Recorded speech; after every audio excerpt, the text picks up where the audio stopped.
Hello, welcome to the Wednesday, May 27th, 2020 Lake County School Board Workshop. I'd like to ask Mr. Matthias to call the meeting to call the meeting to order with a moment of silence and the Pledge of Allegiance. Thank you. Okay, let's all stand.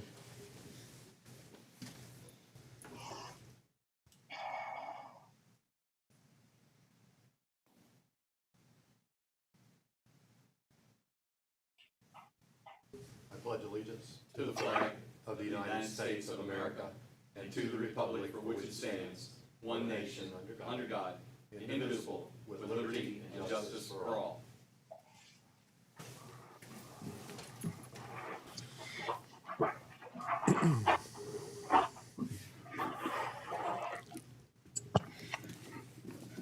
Excellent.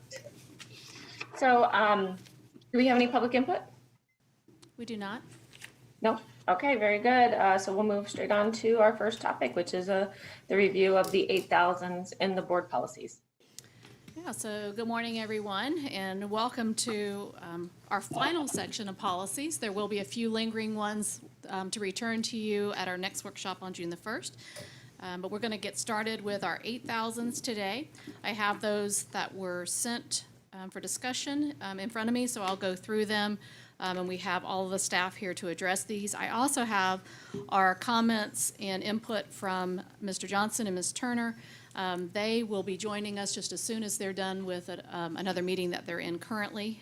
So they said that they thought they would be here well before the meeting ended. So any questions that we want to defer till they join us, we can do that as well. But we're going to start with the very first one. This is on interlocal agreements. This is policy 8100. And there was a comment by Mr. Johnson on this one. I will share with you his comments and then open it up for suggestions. This is probably for Ms. Randall.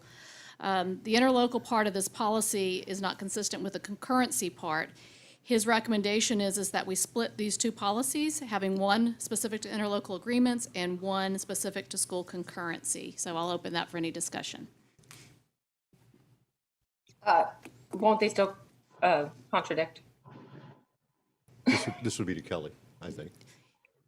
Correct. I don't believe, sorry, can you hear me? Yes. Okay. We don't have any objection to separating these. The preliminary part, the first part was basically a carryover from Neola. And then the second part was our school concurrency policies from previous board policy. So, we don't have any objection to separating them, making two different policies. If we do that, then that actually addresses Mr. Dodd's comment about the 1, 2, 3 and ABC, because that was actually a carryover from the previous board policy, I think. And so we can separate those and make them two different policies. I'm fine with that as long as they don't contradict still.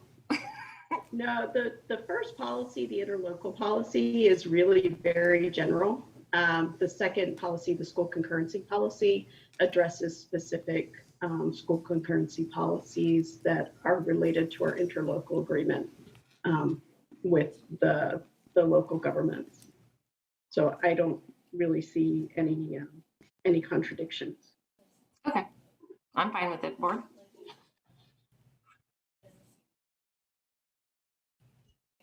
Yeah, so splitting the policies, that will fix the numbering lettering system. I think the problem was it said for purposes of A, B, and C above, but only A and B were above, C was below. Well, Yeah, I'll look at that again.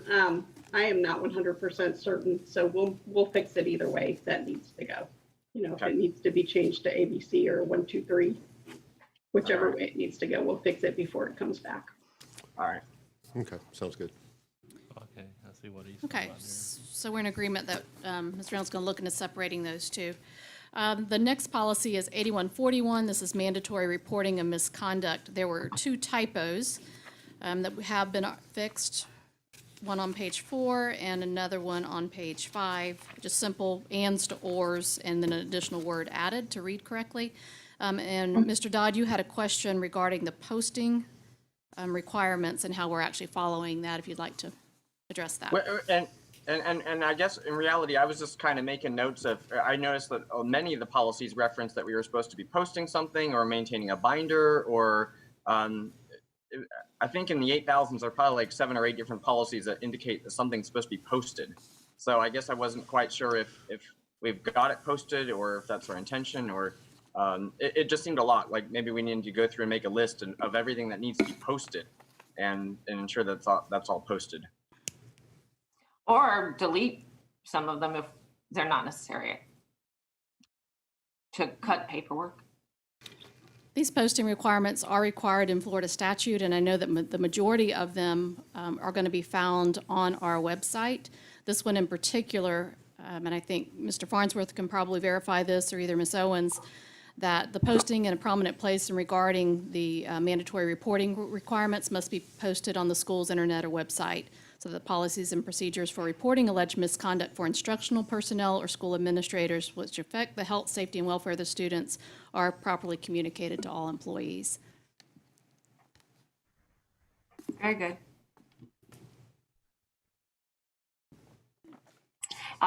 Okay. Are we Okay, changing next. something? Thank you. The next one is 8305, Information Security.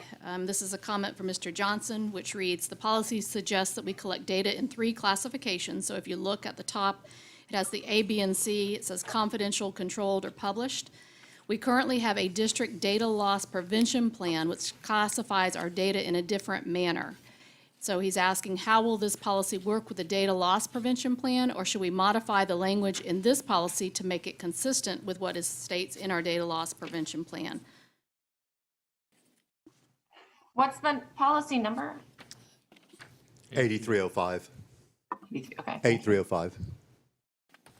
Information security, got it.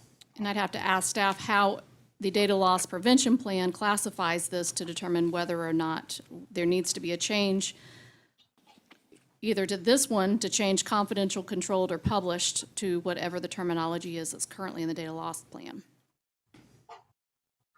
Yeah, I would need guidance too. So do we send this one, That's Dr. Wheeler. do we send right? this one back to Dr. Wheeler? technology? Dr. Wheeler? Do you have a comment? He's muted. Sorry, I had to unmute myself. No, it should probably reflect the data loss prevention plan. Is there any way we could just reference the data loss prevention plan in the policy? Well, is it semantics that, because these seem pretty straightforward, confidential, controlled, or published, are we using just different words? Because if Neola is going to be updating this, wouldn't it make more sense if we changed our loss prevention plan that we handle in-house to match this language? We could. I mean, we'd have to bring it back to the board for approval, but we could do that. That would seem to make more sense since Neola is going to be updating their document. I agree. So I think the question is, what is the classifications in the data loss prevention plan? And once we know that, we can determine which, And which to the preference modify. of the board would be to match this. Correct. Right. Okay, next. Okay. Okay. Mr. Dodd, you had a question on public records. This is policy 8310. Yeah, so I think I was wondering if this might be an appropriate place to include text messages or social media posts as examples of public records. I think those are some of the ones that people most commonly forget or don't think about. That I think probably if you ask most employees, there's a perception of public records that is not quite right, where they think that it's only a public record if they generate it on their district computer versus their own device, and really it's the content that makes it the public record, not the device. So I wondered if throwing those couple examples might help.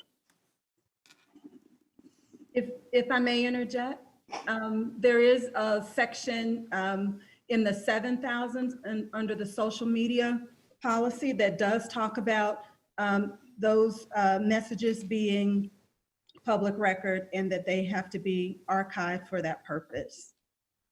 Okay, so then what about text messages? Could we throw that as an example here then?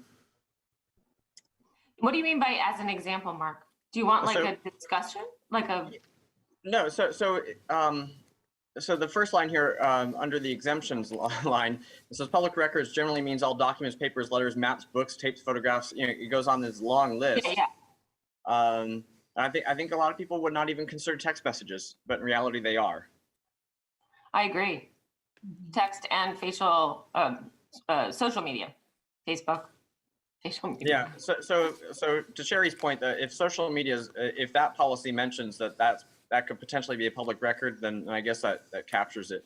But text messages, I'm not quite sure that we've captured that anywhere in these thousands of policies. Maybe it's referenced somewhere, but I thought this might be a good place to kind of throw that out there to mention text messages.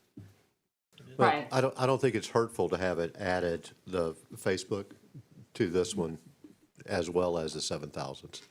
So I agree. Yeah, I agree with Mark and Bill. okay. Any other comments, board? To me, this is We good? recognizing someone requesting the public records. Am I wrong? Yes. Yeah, but they can request your Facebook or your. Yes, but I'm just saying that's what it's, Right, and it's talking about what we would disclose to them, because toward the end of the paragraph, it talks about law enforcement and things of that nature that would not be medical records. so what's your point? That, to me, rather than it's saying that people are required to turn these in, this to me is saying that this is someone from the public requesting public records be Right. disclosed. Correct, So in the 7,000 where Sherry was talking about, I think it's where they are responsible to disclose it so that it becomes public record. Right. I think this policy is for like a person requesting public records. But I think it would make sense to put it in the request policy because you would need to know what you could request. correct. I agree. So Ms. Owens, is there any objection to adding that similar language in the other policy to include examples such as text messages, social media, post, et cetera? No, no concerns at all. Okay. Tweets All right, very good. Let's go on. and any future. Mark, was there any other electronic issues on that? Aggravating media. Okay. Aggravated, that's a good word. Okay, the next one is referencing student records. This is 8330. And Mr. Dodd, you had a question on this one, and I'll follow that up with some suggestions from Mr. Johnson. All right, so this one, if we recall, is kind of what was thought-provoking for us as a board when we were doing the code of conduct last year, when we were reconciling the policy against the code of conduct, and we were like, wait, where did photographs come from? Why are photographs in one and not the other? And that caused us to, so when we noticed the difference, that caused us to spend a lot of time thinking about all these things that are public records that, you know, you could show up at a school and just ask for, oh, I don't know, let's say the name and address of every 8-year-old girl in the school, right? That would be a little concerning. But that could be a viable request under directory information. So I thought, I guess it's probably time for us to talk that again. Because I think we were hesitant about making some major changes last year because of potential unintended consequences. As I know, code of conduct is going to come up for adoption again. Here we've got the policy. I guess at some point we're going to have to really dive into this list and figure out what we want to be included in directory information. Earlier in the year, I'd found some suggestions, legal suggestions through Google, because that's always the best way to pursue legal advice. And I forwarded it to Steve, but I don't know that he weighed in with his opinion on it. But some information that I found comes from the U.S. Code of Federal Regulations that basically says that we can specify that disclosure of directory information would be limited to specific parties for specific purposes or both. So I guess I'd like to explore that specific parties or specific purposes or both part of that federal code to figure out, you know, because obviously, like if a college is requesting directory information because they want to recruit students, we don't want to deny that opportunity, right? Or somebody's being recruited for athletics, or but we also want to avoid that terrible example I just gave where somebody could show up at a school and said, I want the address of every 8-year-old girl in the school. Yeah, just to back Mark up, I also had marked 8830. And the only thing my comments that I made was I would like us to be as conservative with student information as we can legally. I'd like us to delete as many sections as we can legally and, regarding student information, and then all policies that, because there's lots of places this stuff seems to keep popping up. So I fully agree with Mark, and I think most of us do. We want to protect our kids' information. And I feel like I was thinking about directory information sort of since our last conversation, and I feel like nowadays, yeah, when we grew up, we all had phone books, but we don't have that now. And it kind of does feel like odd when you have to publicly give out your address even. So is there a way to protect the children's privacy better? But phone books, of course, didn't list the kid's name, and you could just follow the bus and get off the bus, and you know where the kid goes, and you got the name. That's just doesn't sit well with me. So I have Chris Landry is probably the best person to speak to this. It falls in her department, and she's done a lot of work on it. So Chris, you want to chime in here a little bit? Yes, hi, thank you. Good morning, everyone. So I have our code of conduct here, and I've been doing a lot of comparing to prepare for this meeting. And I know that the first thing I'd like to do is suggest that we take out a phrase that's in the code, and it actually says directory information includes but is not limited to. So I think in order to capture your wanting to be as discreet, as possible, let's take that not limited to out of the code, if that's okay with you. Mm-hmm. And then Mr. Johnson also has some comments about this, and he noticed the same thing I do, that our code does not exactly match Neola. So for example, our code refers to just general directory information, while the Neola policy, let's see what page that is. I'm on page 22. And the Neola policy refers to student directory information. It's a slight difference. So in our code of conduct, we list parent names and guardians' names and residential address as directory information. But in Neola, what they've done is they've limited it to student information. So there's no parent information in the Neola version of directory information. So Is that better? That's one thing that we just need to decide how you all would like to say it. Well, I like the idea of giving out the least amount of information that we need to give, to protect people. But I think under that, the person could still show up at school and say, I'd like the addresses of all your 3rd grade girls. Right. And that's really creepy, so that might send some, red flags there from the receptionist, but somebody could theoretically do that, and we'd have to comply with that. So that's where I'd really like to hear Mr. Johnson's opinion on this federal code that allows us to designate for or limit to specific parties or purposes or both. Mm-hmm. Like, can we limit it because some of our grants want to research our kids. I know that data is really expensive and valuable. So we need to, in my opinion, I would limit it to grants in which if we can, grants in which we feel that risk, or even if it's disaggregated, that it's worth the trade-off. Well, I don't know who else needs that kind of information. I don't think that we give, in grant applications, our students are assigned a number. We're not giving their personal data out, are we, even on the grant application? Well, we assign a number, but so they don't have like their social, but I think then they still get, in theory wouldn't have their name, but they have their address, everything else. All the demographics. Right. Okay. What else do they, let's see. And I'm not sure about that. We have Angel Tehran, who reviews all research requests.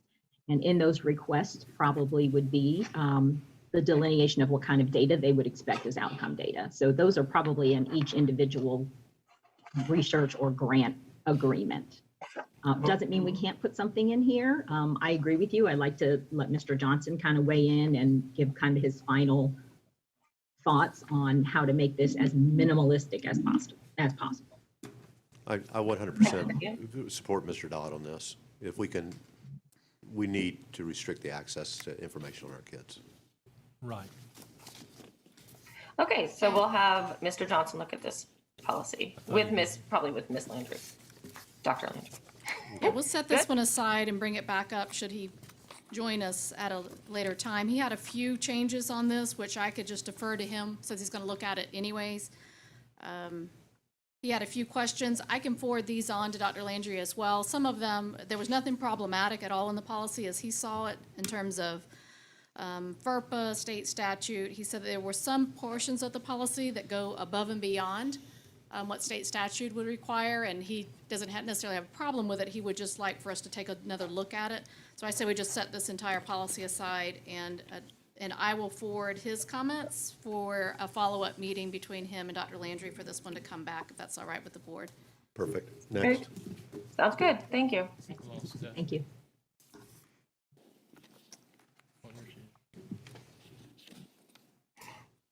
Okay, the next one.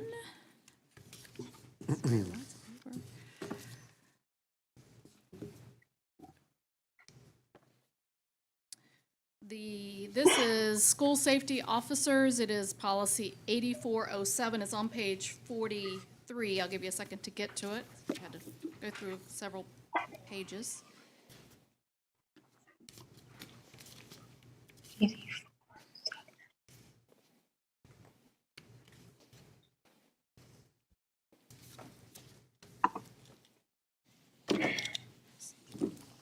Is everybody there?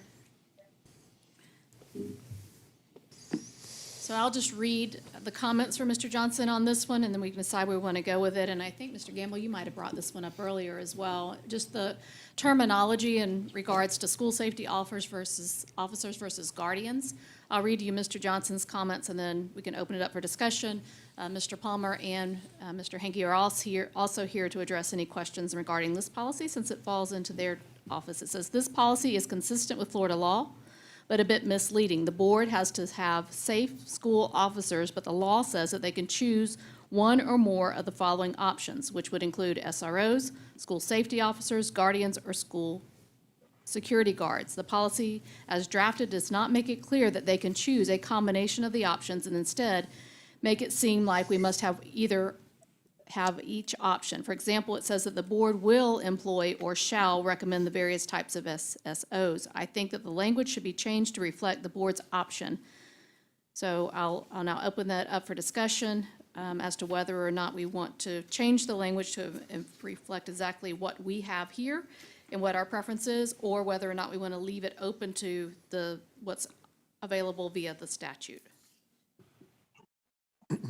I think. Currently, Superintendent, we are using all three options, right?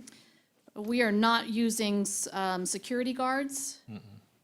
And Oh, I was questioning whether or not school safety officers versus guardians, because my understanding was that those were interchangeable. And so I'm going to let Mr. Henke address that question. So the commissioned school safety officers would be in the event that the district decided to create our own police department. And that would be the designation that the state would give to officers that would serve in that. The school guardians are just our trained guardian programs, the classes that the people go through that serve in either an administrative capacity or as an actual guardian on campus. So we currently don't have any commissioned school safety officers. We don't have that agency in place. In the Florida statute, because the Guardian program is a Guardian program. Correct. That in the statute, it says that a graduate is called a school safety officer. That's like in the first line. And so Guardian, quite honestly, isn't it's the program. It is not what the graduate is called. Correct. And we met with the sheriff yesterday, and I don't know if you've carried it on any further since that meeting. Mr. Palmer was with me. No, sir. I Okay. spoke to the superintendent regarding our meeting yesterday, Mr. Mathias, briefly. But I think that we settled in at that meeting, if I can just go a step further, is that they're going to be called, what was it, safe school officers or safe school deputies, Officers, yes, sir. officers, yep. So that was movement from, I mean, that's fresh information from Yeah, just absolutely. yesterday. Right. So the title guardian is going to go away and what you just We don't, said? actually, being fair, right now, the title is volunteer. That's Yeah. what the sheriff has defined. That's what their ID says. And so, specific to that designation, we had a meeting yesterday, and since the statute was clear that they're safe school officers, That's perfect, because that removes the confusion. So it'll be just a difference between a commissioned school safety officer and a school safety officer. bingo. The only difference is that the commissioned officers have the ability to instigate arrests and have detention powers, and just school safety officers would not. That's correct, sir. Yep. That's correct. It's perfect. Okay. So the decision of the board is whether or not we want to change this just to, Well, we would Use- still have the school resource officers and deputies in other schools as well, so we would be Correct. two. That's correct. but what Can we Mr. just change the language to may instead of shall? Usually that just is a good fix. Well, we don't have, I mean, if we want, we don't have school security guards, period. I'd take that out. A charter school does employ a current security guard who is guardian certified. But does our board policy have to include charter schools? By statute. I would think so, yes. So our board policy includes there. Okay, so. Why would our board policy affect charters? Well, the They have their statute- own their- policies No, yeah, they have their own policies. and their own boards. My understanding by statute, though, the superintendent and the board is responsible for the training and the certification of You're those 100% guardians. accurate. That's Yeah, we still 100% have to maintain Yeah. that information. Yeah, we have to ensure that they are abiding by the state statute, Dr. Burns. Right. So that makes sense, it would be in the policy. We have oversight, but not control, basically. That's correct. Did you hear that, Dr. Burns? Yes, Yeah, okay. I think so. I think We I have understood. oversight, not control, was the Yeah, comment. that sounds right. Yep. Yeah. Okay. But back to the point, it does need to be changed to what Steve was referring to versus saying that we shall. Yeah, correct. He says, and this goes back to Dr. Burns's point, he says that where it says the school board will, he says change it to may in regards to safety, the superintendent, instead of shall, change all of those to may, would eliminate that. And then the other decision that would fall under the school guardian language, if we look on page 44, Section A, it defines to serve, those eligible to serve as a school guardian, it says a district employee or personnel as defined under Florida statute and designated by the school board who volunteers to serve as a school guardian. This will take us back to the conversation the board had early on where we define that as a school administrator who volunteers to serve as a guardian. So whether or not you want that to reflect the decision of the board or want to leave it in compliance with statute would be the only other decision to make on this one. I think it's important that we say that it is, there was a lot of controversy about who could be a guardian and who couldn't be a guardian. Absolutely. Or apply for guardian program. And I think that it would be, in my opinion, we should define that as administrators or, I agree with Bill. I think that was a good compromise move, really. right. And I think it served us well. But I'm still confused in the entire, this 3 paragraphs. They still, the guardian is a guardian program, and they're saying utilize school guardians. So that's not what, that it would be applicants to be in the guardian program? Because once you graduate, now you're going to be that safe school deputy. It almost feels like there's a 5th classification. Well, not because- really, because again, we keep referring to the guardians as that, it's the program, is the guardian program. It is not what you are, that's not your title when you come out. You're not a guardian. You're a safe school officer. And this Is that clearly. Lake County only? No, it's in the statute. It's in the statute. Oh, okay. So.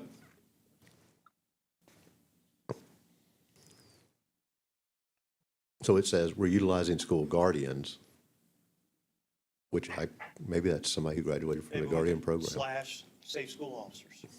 Because the guardians, even an administrative guardian will be a safe school officer as well, but he is, or Yeah. she is under that program.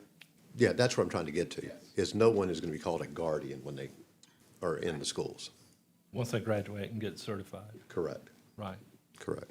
In other words, they've been, They just have two subgroupings, which is either A or B is somebody that was hired implicitly for the purpose of providing school security, or a volunteer administrator that has gone through the program as well. To me, where it has school guardians, and then in parentheses, the coach Aaron Feist, guardian program, I mean, that's the program. And if we were looking at what's the policy for that program, that's where the administrator, that's where that fits? It's more applicable. It would fit under section A where, because Right. where it says a district employee, just to define who that district employee is and what our restrictions are on that. Seems like that's all we need in that whole, Yeah, that's- in that whole section. Absolutely. Yeah. It's someone who serves in an administrative role. Right. So we're going to clarify A to define school administrators, which was the policy that we had originally. And I don't see any other changes to that section. But also in the program, we also allow ex-military, ex-police, those can be in the program. And be They're guardian trained. guardian trained. Yep. So I think that that's important to define who those retired military, police, and et cetera. Yeah, the criteria we utilize is that some experience, not so much retired, they don't have to be Yeah, I'm sorry, qualified as that's right. retired. Yes, sir, they have to have prior experience in that capacity to include security experience. Right. So those are the three elements that we look for when we screen the applicants. If you want to include that, might be, Mr. Johnson, and, you'd like that. I think it's important to have that in there. Well, it gives us, something that we can focus in on, and, these are what we look for in the applicant. They have to have it, Yes, sir. right? That's what policy is about, so yes. Okay, so we're going to add some clarifying language to that unless there's any other opinions on the matter to make sure that we define who those district employees are, as well as our expectation that we also look for guardians that are former military and law enforcement. And security, yes, ma'am. Okay, That's a shall, not a may. shall. Shall. Recommendation is a shall on that one, so that we Right. clearly define who it is that we are hiring in that position. Any other discussion on that one? If not, we'll take that one back for some revisions. Can I just request that since we do have rough drafts now for the last three, or for the last big sections, can we have, when we get back, like rewrites that are like this one, can we do like redlining so that we don't have to reread and try and figure out what the actual changes were?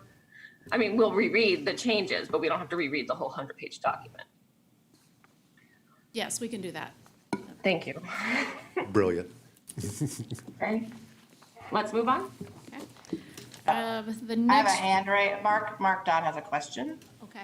No, actually, that's the applause symbol. Oh, you're right. Okay, so I have some chat going on. Hang on a second. Hey, Mark? The next one is, the very next policy, it's 8410, no, I'm sorry, it's 8410-01. It's critical incident response, and Mr. Johnson's comment is we don't need this policy, eliminate it. Works for me. Okay, Okay? I totally had that written down. It says remove. I just want you guys to know that. That's so exciting. Okay. Wait, what page is it on? That- 46. Yes, 46. Oh, 46, okay.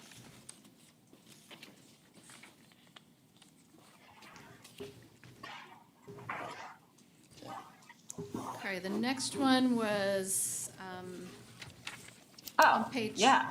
Page 47, this is emergency and crisis management. I know Mr. Gamble had a question about this one, as well as Mr. Johnson. And this was one that came up last time as well. And I think the issue is residing on the first page, page 47, in the fourth paragraph, where it's referencing supplements for emergency and crisis events pay.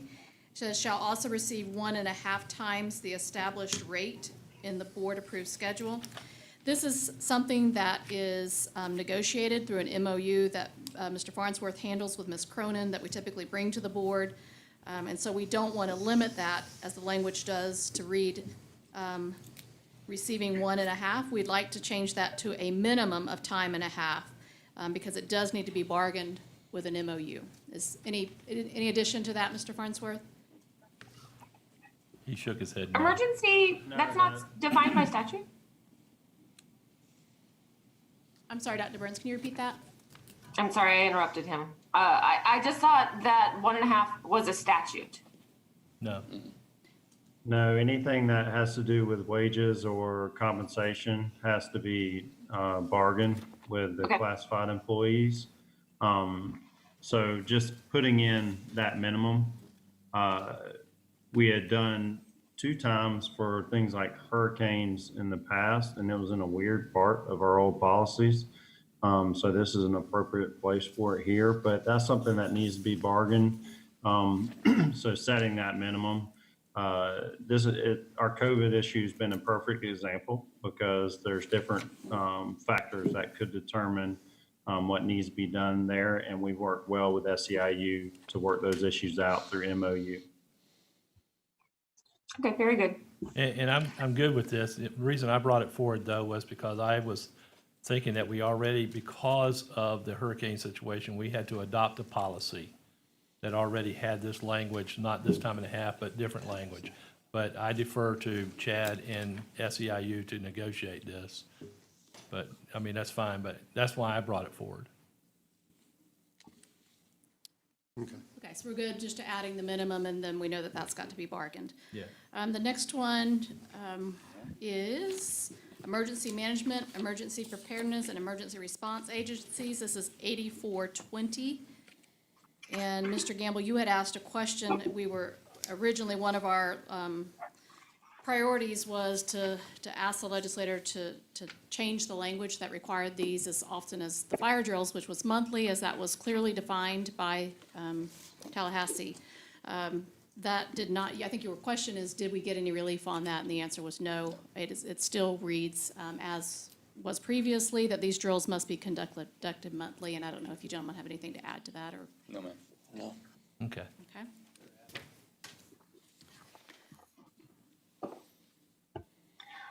Is this 8420? That was 8420, yes. I don't think you got my list, Diane, because I had a comment on that too. So, Mr. Gamble, did you get your comment answered? Yeah, Yes. yeah, she answered. Okay, sorry. What I have here, I don't know, is this a new policy? Now, the current policy is 8.112, which again, if you look at this, it really just it's mirror state statute. It's just putting that into policy. Okay. So what I wrote here was I wrote good scaffold to start. I wanted to add biowarfare attacks. If we, like, let me be clear, I actually wrote this down. I do not think this was a biowarfare attack. But I do think this rolled out just like this pandemic actually worked just like a biowarfare attack would, if that had occurred. So these actually, like, I would add that to the title. And then there is CDC guidance for pandemic preparedness. We might want to refer to that. There's another. And then, if we're looking at, and this is something I've been wanting to discuss, and as we look at opening schools in the fall and whatnot, I don't know if this is the right policy, but I want to create a person at each school. In all laboratories that I've ever worked, we have a safety coordinator, much like we do for the mental health coordinators. And that creates a culture of safety. So that safety coordinator is just the person who would check the classrooms and make sure that people are wearing their masks. It can be an employee, it usually is an employee, like a regular person. You know, make sure you're wearing your masks. Hey guys, are you staying 6 feet apart? just somebody who hopefully is friendly. You know, the idea is to create a atmosphere of safety when you're working in safety conditions. So it's not a position, I'm not recommending a position. I'm recommending like that someone at the school, maybe the nurse, step into a role where they act as the safety coordinator. And that would have to be defined. But I didn't know if you wanted to put that in a policy or work on it as an SOP or as a draft. But I think it's really important as we move towards schools in a safety environment that we create a way to sort of self-police in a kind way. If that makes sense. What does the board think? I mean, these are people, nobody hates the safety coordinators. It's not like you're like, oh, yay, I didn't label a bottle. I'm sorry, but I will go label it. You know, things like that. I mean, we have to get really technical in the lab, but I think just having that culture of somebody whose job it is to check to wear masks or check for, you know, how could we make this safer type thing would make sense. So one of the requirements in statute was that every school have a designated safety person. Okay. I would think in most, every case that I'm aware of, it is an assistant principal who serves in that capacity, and they're the direct liaison or contact between our school safety specialist and our safety department here at the district with each of the schools. They have specific requirements in terms of the threat assessments that they have to be conducted in collaboration with law enforcement. So they have a list of specific duties that are defined in statute that they have to fulfill. And most of those are captured here in the statute. And that would certainly be, as we look through even some of the new policies that came out recently that are included in regards to pandemics and epidemics, those types of things, we'll certainly want to make sure that those individuals pick up any of those additional responsibilities that are now included in these additional statutes. That's fine. That's great. If there's already somebody designated, that's perfect. Yeah, yes. We'll just have to define those activities, and that's an internal discussion. So that's great. I didn't know that that was already available. Next. Okay, moving on. We're moving on, and Dr. Burns, I apologize if I'm missing any of yours. So just if I pass just, something that you have, if you'll just ask us to go back, since I don't. Yes, I don't. that's fine. I thought I'd captured all of those. And Ms. Luke, if I'm missing any of yours, because I know you had sent me several as well. So if you'll help me go back if I've missed any of those on your end as well. The next one I have is moving on to 8462. This is on page 61. And this was from Mr. Dodd. So Mr. Dodd, Well, I think this a posting I one, didn't really right? have a question. I didn't really have a question on this one. This was just on my list of here's something else that says a notice is required to be posted. So I don't know if we have a master list of all the things that are supposed to be posted, but if so, this goes on that list. Okay, yeah, I see those on page 62. I highlighted those to verify that those are all posted in a prominent place in each school. And again, I think a number of those have moved to online postings, but we'll verify all of those. Next. All right. Let's see, the next one was another one that Mr. Dodd had indicated for posting. That was the public posting of sex offenders. I do know that that one is one that we have an office here. They may be in Lauren DeRitter's department. I'm not sure actually who facilitates those, but we get those monthly. All district and school administrators do get a list of all sex offenders. Yeah, I was surprised to see this one not only requires a poster to be displayed, but they're supposed to also provide a supplemental pamphlet and a binder maintained by the principal. So it seemed like this one had a variety of avenues of posting going on. I'd like to cut down on binders.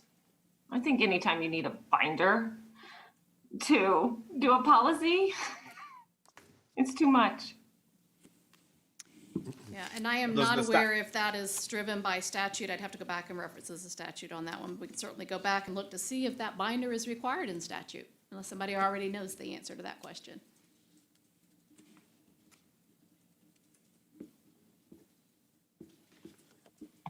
And hearing none, Next. we will move on to the next one.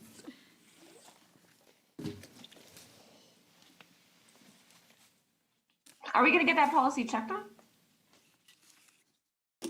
I'm sorry, Can you repeat that? Do we need to check on that policy? Yeah, I'm gonna look and see if that requirement in regards to the binder that you mentioned, because I hadn't even picked up on that one. It does seem That's fine. a bit much, Thanks. but we'll make sure that if it's not required in statute, I guess what I hear you saying is you would be okay not requiring them to maintain those in a binder. I do know that the schools do receive that. I don't know what they do with it once they receive it. But they I mean, do if get keeping a those. binder is like a super easy thing, that's not a big deal. But if they're having to create some giant paperwork thing, that's what I want to avoid. Just an insert of the books. My theory on that was that every time these principals are receiving notice of a new sex offender, they were probably inserting that page into the binder. But I guess you might as well just pull up the website, right? If somebody asks and says, I want to see all the sex offenders in a 5-mile radius, you just go to the website. Yeah, the right? sheriff, Yeah, the sheriff, I'll do that. I look that up in my neighborhoods every time I've moved, and every once in a while. That'd be more accurate than referring to a binder. I mean, we don't know if page 37 fell out or something. You know, Yeah. that's, most complete information would probably be the official document versus what we're creating. Mm-hmm. Very good.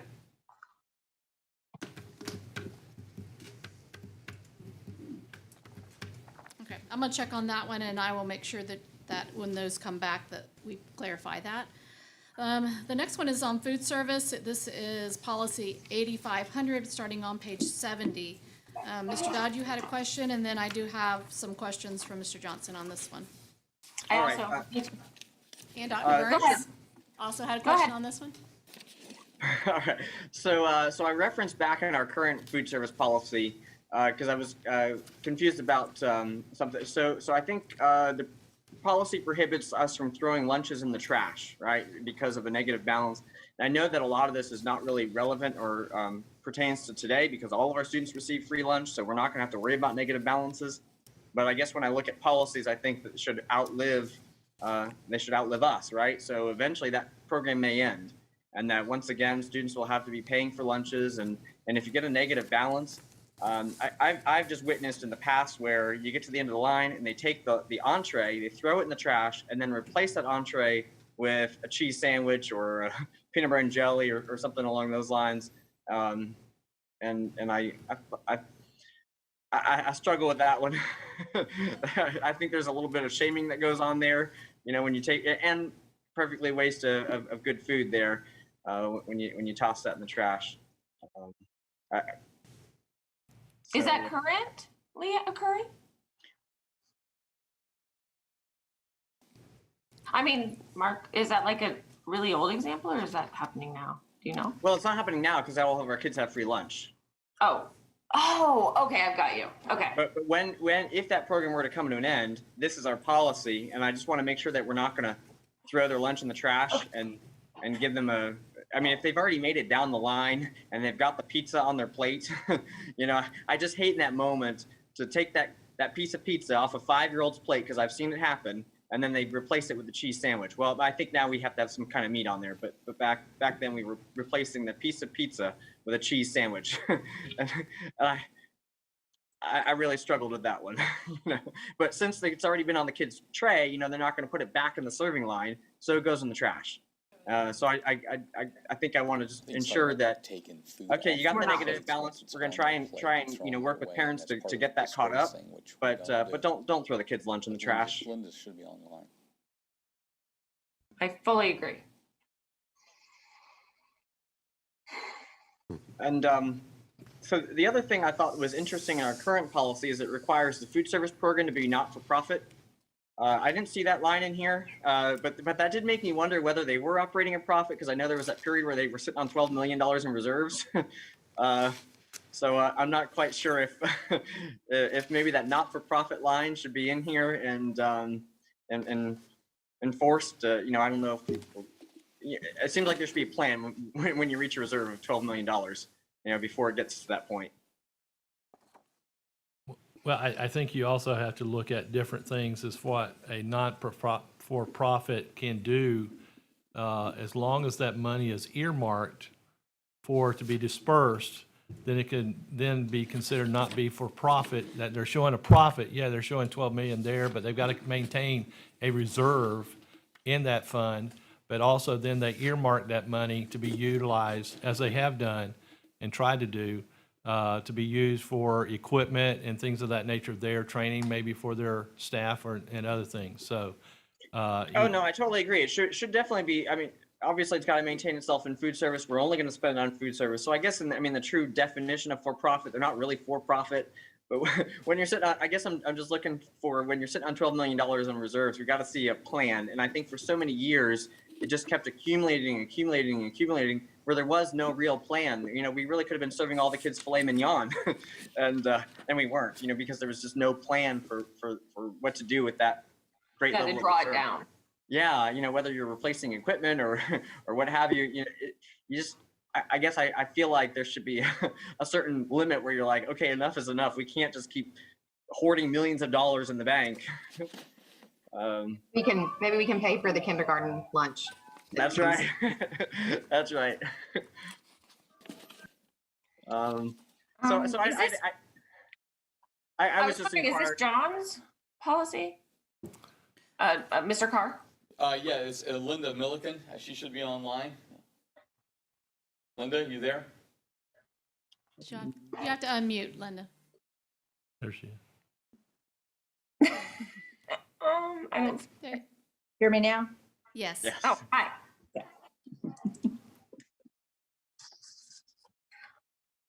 Do you have thoughts? Any Comments? thoughts on how? Are we drawing down that $12 million? Yes, we are. And two, you have to keep in mind that we have to keep a reserve for operation. So for that, that's about $8 million. So we have to keep that funds just in case something happens. So something that may look like it's, a big profit or a lot of money, a lot of times it's a number, but there's already part of that that's reserved for operational expenses. So if something were to happen with some of these epidemics and things that we've had, and USDA doesn't reimburse us for meals, we have to have enough operating expenses to pay for up to about 3 months. So that's a lot of money for this district. So I always heard 20%. Is that the number? Is that what you have to maintain as your balance? Like you have to maintain 20%? 3 months of operating. Oh, okay. So it's 3 months. Makes sense. So really, it's like 25%. So we need a fund balance of like 25% for food service. Right. And do we still have a 50% fund balance? Madam Chair, if I may add some clarification. My understanding of the USDA's requirement for the 3 months operation is a maximum, not a minimum. Oh. And for an example, during this pandemic where we stepped up and we were feeding lunches, was that where the reserve was used and then will be reimbursed? That is correct. They were able to continue that operation until the funding came in. So yeah, you do want to have a reserve, no doubt. But my understanding is the maximum is 3 months. So what is a reasonable goal? I think most of your food services are running somewhere between 10%, 15%.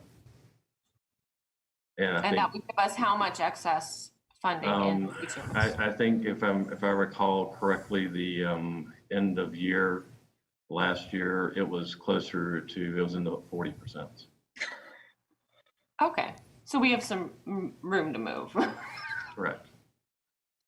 Yeah, because they should have also been able to utilize some of the funding that was not being used to provide the food in the cafeterias that were not being open to do what you were asking about as well. That is correct. And please keep in mind, as Sandy's already alluded to, that the one thing that Scott's talking about, that's a food reserve. And we also have, capital equipment replacement costs to include, painting, and in some cases even, tables and chairs, et cetera. And not to mention also refrigerators and freezer, the commercial large that we're also in the process of replacing as well in some schools.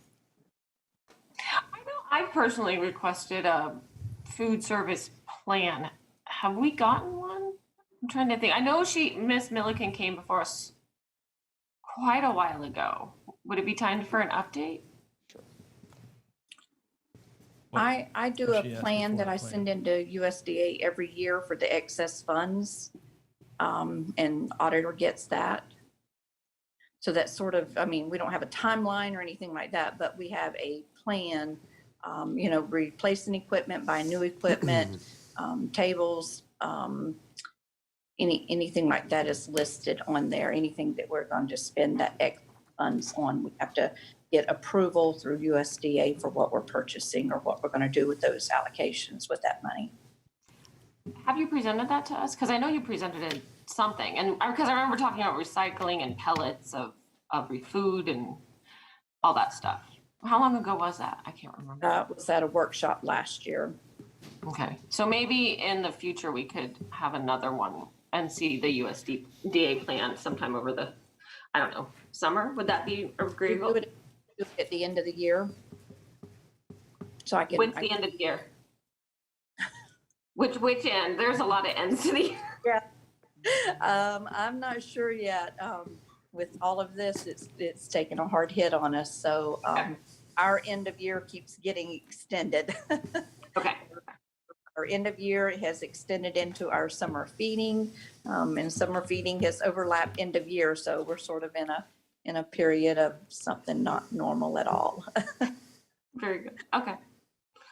Well, maybe when things settle down, we could have a report then. All right.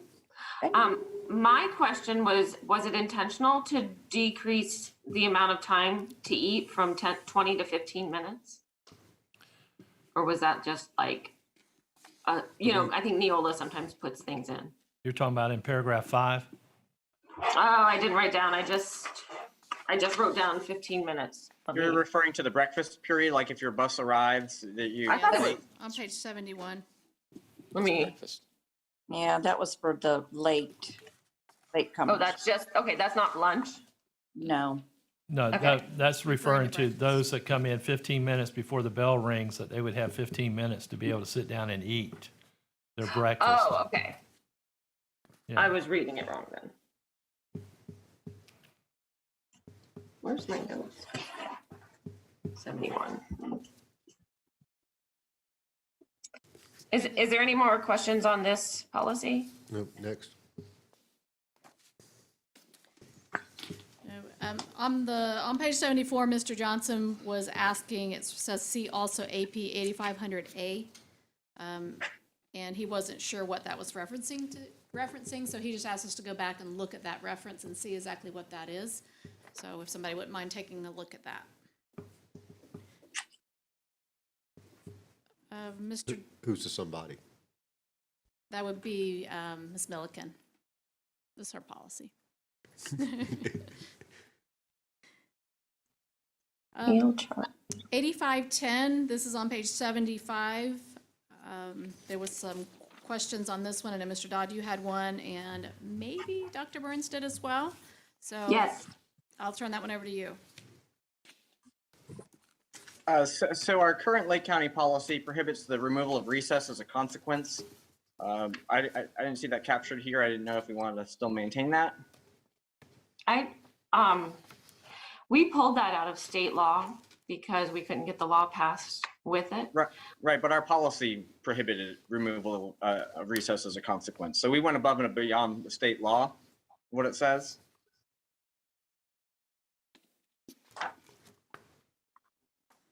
I just know, okay, so on a tip from somebody last year, they said you should go to our website and Google recess. So I did, and when you Googled recess on the Lake County Schools website, I was surprised at how many teacher pages that it directed me to, where it talks about their consequences for the classroom and how many of them their consequence was removal of recess. And I thought, okay, these kids need to expend some energy, right? And now you're going to take away that opportunity to expend the energy. So that's where we had approached it. I guess maybe last year we added into policy that we would not allow the removal of recess as a consequence. And so now with the Neola policy, that disappears. But it's currently captured in our policy now that you can't remove recess. I mean, it's definitely recommended by the American Pediatrics Association because that recess break is considered by the doctors to be so incredibly important. I certainly understand its use as a discipline tool works. Like, I get that. But if it's consistently it kind of should be a last resort, I think would be I don't know. Well, okay, so speaking from experience here, I taught alongside teachers that removed it as a consequence. I never did, because I felt like these kids needed some other way to feel a consequence versus let me take away the opportunity for you to use energy because now you come back into the room, you still have all this bottled up energy. It was not effective removing recess. I can tell you, my own kid has come home various days in prior years and said the whole class lost recess today, but I didn't do anything. And so that was problematic for me. Or that he'd say, oh, I lost recess because I didn't do blah, blah, blah. And now that's the first thing out of his mouth. And that it was just angry all day. It didn't fix the problem. So I think that was some of the motivation for us to put that into policy. But now I guess we're pulling it out of policy. So I guess, are we pulling it out of policy because yeah. So I guess my question was, are we okay with pulling it out of policy because now we're adopting Neola's, or do we want to still maintain our policy of not removing it? I support Mr. Dodd in not removing it. It needs to be in the policy. Yes. I didn't hear what he said because I don't either. what? Say that again? What'd you say, Ms. Luke? We didn't hear. I was getting ready to say something and then you guys spoke, so I didn't hear what you guys said. Okay. I said I support Mr. Dodd that it should be in policy. Yes. Okay. And Sandy agreed. I was just going to say I'm a similar concern in regards to, in my own classroom experience, I felt the same way. Those kids that desperately need recess are the ones that typically get it taken away. I've had my students come home and say I didn't have recess today for whatever reason. But I also feel like it's a little bit counterintuitive knowing that their evaluation standards are based on student scores on iReady or on growth for their students. And if you've got a kid that hasn't been at school, that's been absent for several days, whether it's been for the flu or whether they lack support for schooling at home, I know that a lot of teachers use that opportunity to get some of that work caught up so that then I just feel like when we say those things to teachers, we take away their opportunity to perform better, worse, I'm not really sure, to get students the education they need. We talk about MTSS. We talk about if you have a student in tier 3, they also have to have another intervention in addition to tier 2. And where do we get an extra 100 minutes for student instruction to come into play? And so I support where our heart is on this, that kids need a break and that they need to get out and exercise. But I also know that as we continue to experience students without support for schooling, that we have teachers that are working their rear ends off trying to get these students caught up from where they need to be. And that sometimes my only extra 10 minutes to be alone with that kid, to have an authentic conversation about what they're reading might be during recess. And maybe I'm going to walk out with them and sit on the fence and say, okay, tell me about your book. What happened? And I know that that's creative, right? That's being creative, but it would be going against policy if I was speaking to that student about instruction during that 20, 30-minute recess time. So I don't know, Dr. Burns mentioned having something like it could be a last resort or under this stipulation. I'm not sure what that looks like. I just hate to take anything out of a teacher's toolbox. And I'm not saying it's punitive or as punishment. I'm talking about time for instruction. So just to be clear, I'm definitely not suggesting that we take it from those kids. I'm just not. I'm just saying that if there's kids that come in that haven't been at school, we have early warning signs, they've missed 20 days of school, and now I got to let them go outside for 30 minutes instead of trying to get them back to grade level reading. What is our function? That's where I struggle with that. Right, but okay. Go ahead, Mark. Okay, so this is in the same section in statute about students shall also receive 150 minutes of PE. But we don't take away that. So I guess I'm wondering what in statute, what's different here that suddenly we feel like this one we can take away, but we can't take away the other one? Because the other one doesn't say you can take it away. It just says you shall receive 150. So this one says you shall receive 100 minutes of recess a week. That was written that way on purpose. I know people who take away PE too. I'm just gonna put that out there. Like, I don't think we could ever police this policy to this level, first of all, just so you guys know. But I 100% am aware of teachers that keep kids in from any specials, not just PE, just to be clear, because of the circumstance that we're talking about. Like, I got this kid that's missed 20 days of school and I got to give them instructional time. So they're not going to specials today. So I know it happens. I'm not saying it's the intention that we want it to happen, but I think under the circumstance where a child has an early warning sign that they've been absent half the days of the 9 weeks, that there might be an opportunity for us to intervene with them academically and not punish them. If they're not coming to school half the time, they're clearly doing something other. Maybe they get recess every day that they're not here. I don't know what that medium is, you guys. I promise you, I'm not trying to be argumentative. I just feel that we're taking away an opportunity to educate children, which is what we are designed to do. To back up what Ms. Luke is saying, I think, though, would be good that the teacher advise the parent of what they're doing because of the amount of days they've missed, that this is what we're trying to do to get Johnny or Susie caught back up, and we want you to be aware. And then that will also relieve some emails that will come to us saying, hey, do you know this is going on at this school? My child is being punished. That way, there's a communication there between the teacher and the parent, or the administrator and the parent.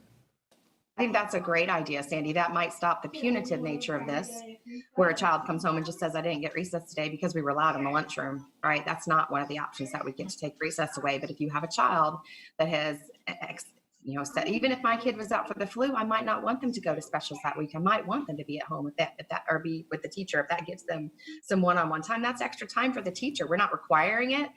We're not saying, I know that is their planning time, that they deserve that time as well. But if a teacher is saying, no, I want to meet with this kid for 20 minutes so I can help them this week get caught back up, then I think that I liked Mr. Gamble's idea that then you do have to discuss that option with parents or principal and then go from there. I don't know what kind of unintended consequences that might bring, but at least it would give us an outlet to reach those students in a school setting.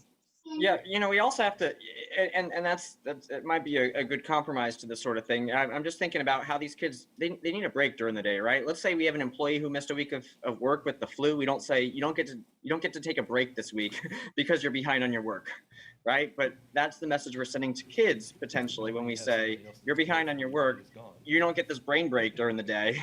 So now you are gonna work through that. We're gonna push your limits. We're gonna Right. There is, like, one of the things that I learned was that children have a natural 45-minute-ish attention span. Well, older children, not the super young. They have like a 15-minute attention span. But like, Congregation. after that point, their brain is like really full with math or whatever the thing they're learning is. And so they start getting like, I think they call it cognitive dissonance, but it's like almost like static in your brain where you're like overwhelmed and you need to completely switch topics. So you could switch to like art, which works really well with, or you can have a recess break, but you've got to like, the kids need, it becomes diminishing returns without breaks. So you can only just shove so much into a head. And then they need that to continue learning, they need that brain break essentially. And I get wanting to have more time. I really, really do. But I think we felt as parents, like, and a lot of parents felt, if we don't stick this 20 minutes in, our kids are going for, like, we have first graders first graders that were going all day. It's crazy sometimes. And kids can't, and like classrooms and group setting, it's just not academically good. Emily, you popped up. I did. So if I could just chime in, I think I agree with many of the things that you're saying, almost all of it. I think you're right. In practice, Ms. Luke, it does sometimes look different. I don't know. I think when you've got to realize it's board policy. So how much, like, what are you going to do with it? What's the consequence of it? How would you enforce it? I mean, I don't know that you're kind of working on a policy about recess and going really deep when we haven't done that with the other instructional policies. I just want to remind you that by statute, they already are out almost an hour a day. It's 50 minutes. If you do 150 minutes for PE, divide that by 5, it's not always scheduled that way, but it breaks down about that. It's 30 minutes a day plus a 20-minute recess. It's 1 hour of a 6.7 or 7 hour day, an hour is already scheduled for free play. I just wanted to put that in kind of in the universe. It's not like they're going 6 hours and they get 20 minutes. They're already scheduled by law to have 50 minutes. And so, No, and I don't okay. know if some schools have. I just want to clarify, they have 20 minutes of free play. The other ones are classes. So it, like, if you're Right. doing PE Yeah. class, you could be sitting on your dot the whole class and get up to hit a ball once. So like, those aren't Well, necessarily. I'm gonna assume positive intent, and that's not exactly the way PE is taught, because there's a lot of kids out there, so that would be hard to manage if I had to keep kids on dots for 30 minutes. But schedule-wise, there is 50 minutes of physical activity. Let me say it that way then. You're right. One is free play, one is physical activity. I just want to say that's a large chunk of time of a day. I mean, it's the same amount that we scheduled that, I mean, we're only required 60 for math. So not that we shouldn't do 90, but by law. So I think, I'm not saying I agree. I just don't exactly know how you'd want to enforce it to say they couldn't. If some people have 25 minutes of free play, I would agree, Stephanie. I think people are taking 5 minutes from recess, or I would never take it away. I agree. I think by the end of the day, you take kids recess and you're just punishing yourself as a teacher because they haven't been outside to release some things. So it was never one of the things that I did, but I agree. I know that it's happening. I think that because it says shall, we can go back to board policy that says they are supposed to receive 100 minutes. So if you're using time differently, how are you maintaining the fact that they have to have 100 minutes of free play, right? So I don't know if you want to specify that, because I don't know how you're going to police it. I mean, When we wrote the law, it was my opinion. I'm not a lawyer, but that when we wrote, they shall receive this, that was a mandate essentially. And that it wasn't necessary to say, in our opinion, it wasn't necessarily to say, and you can't take it away, because it was already mandated in the shall to have. Yeah, I think, and I read it the same way. It says you shall get it, right? There's no provision to give you 90, no provision to give you 60 or 30 or none. But I was still surprised without that line in our policy. I think teachers were still under the impression that they could take this away and that it was optional. And I tell you, when I pulled up on the Google search on our own website, there were maybe a couple dozen teachers across our district who had listed on their classroom web pages that the consequence was to remove recess. Yeah, I think we should keep the language. So 100% agree. We said that clarify, like 20 minutes ago. Okay. so you want the old language in this policy? Yes. Yes. Okay. Nick? If there's no more discussion on that one, Well, I had a question also on this wellness policy, because there are a couple things listed in our current policy, and I'm not sure where they're captured. Maybe I'm not looking in the right place. But we have a current policy that prohibits the use of physical activity as a consequence. So like I can't go make a kid run laps because they were talking in class, or prohibiting food as a reward. So it seems like those two things seem to be going away unless I'm not finding them somewhere. I'm not sure where those things have gone. Food as a reward is actually a really good policy.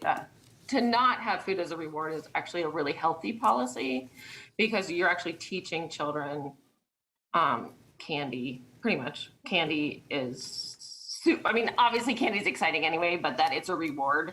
It's very motivating for me. But at the same time, I certainly understand a Skittles. Like my mom gives out 1 or 2 Skittles. So I'm in a dilemma on this one, because I think that all the time classes work for a pizza party or something, and that's a tool that I don't want to take away. But at the same time, I also understand the healthiness approach. So, but my bigger question was that this is it's captured somewhere in our current policy, and I don't see it now. So is it our intention to remove it? Is that the goal? That I guess now we'll have a school board policy that allows, at the end of the day, the teacher gives the kid a chocolate if they're on the superstar, or. And I am super okay with that. I'm just going to throw that out there, that I hear us discussing teacher decisions as professionals, and it really, it's irritating. And just like you said, Dr. Burns, your mother gives them a Skittle if they get their sight words for the day. And when you have students that are coming from homes that lack support for schooling, you do what you can do to build extrinsic motivation and then move it to intrinsic. You develop that relationship with them that will inspire them to work without a Skittle. But I just feel like we are really down in the dirt and the weeds of people, of teachers. I'm going to just say that. That's all I'm going to say. That's all we keep that. You guys, we put brownies on the board. We put pizza on the board. We do that to celebrate kids' achievements. I had a teacher that took their kids to Pizza Hut. It was after school field trip. It was parent. My kid loved that. She just wanted to go to pizza with her teacher. She didn't care if she was eating pizza. And I just feel like these are the things that we do as teachers to establish culture and creativity and relationships in our classrooms. And we are discussing making decisions that are going to take those out of people's hands and make them.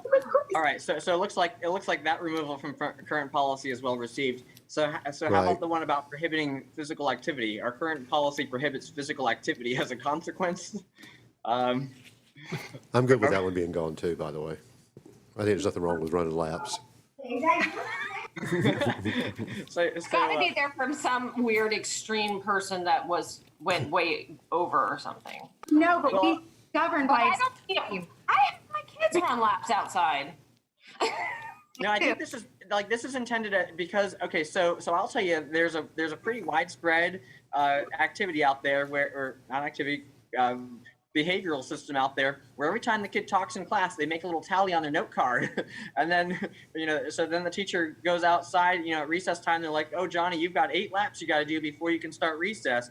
Susie, you got 47 laps you got to do, and these kids spend all their time running, based on how much they talked.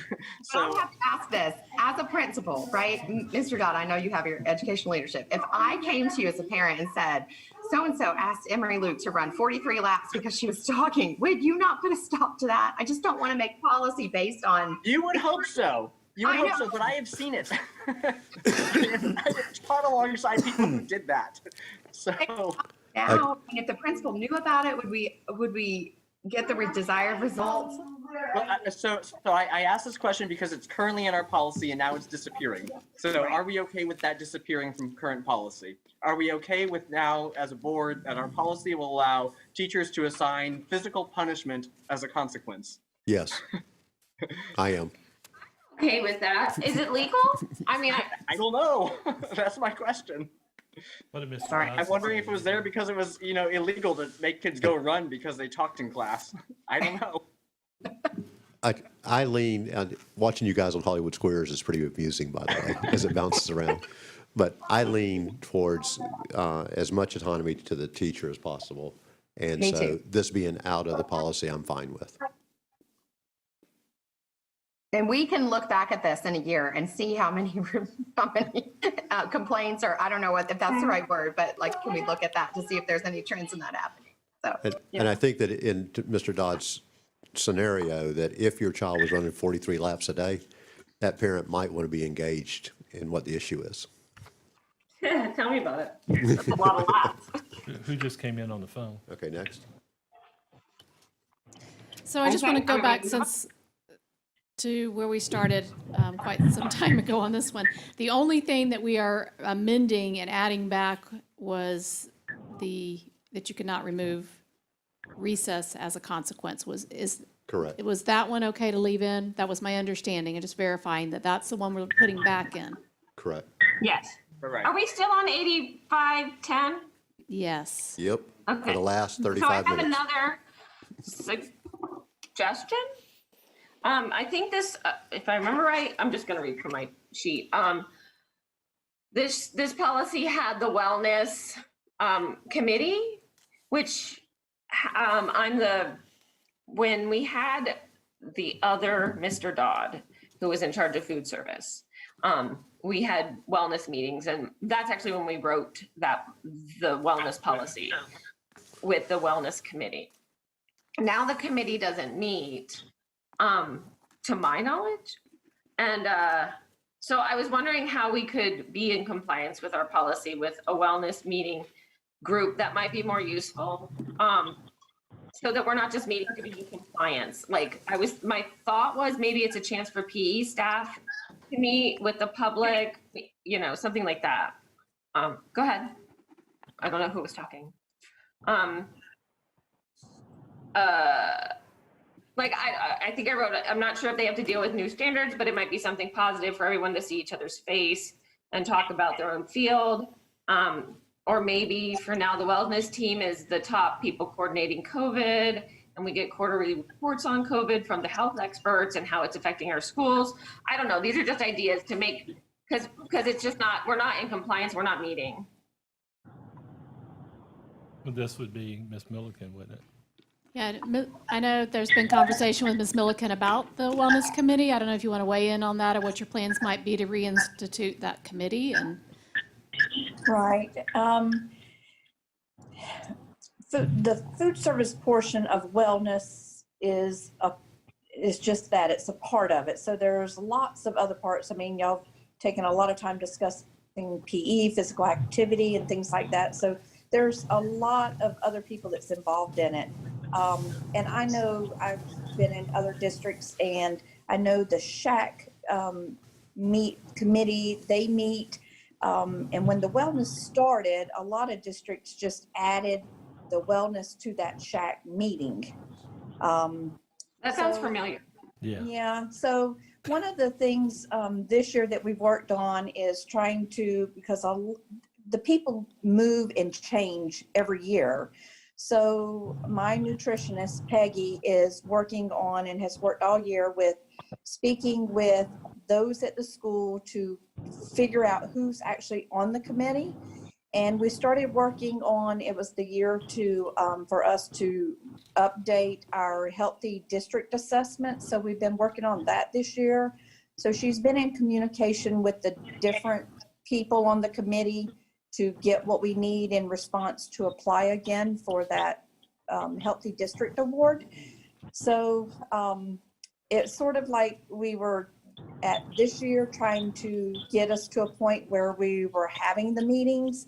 The one scheduled for March, of course, had to be canceled because of everything. But I'm hoping next year that we can figure out who those people are, bring them together, whether we're doing a Zoom meeting or something, and just finding out exactly what we need to be, what everybody wants to discuss at the wellness meetings.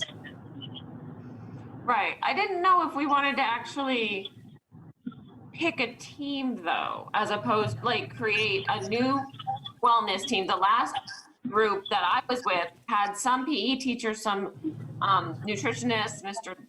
Dodd, the food service person, but I didn't know if those were like the correct, like, I don't know.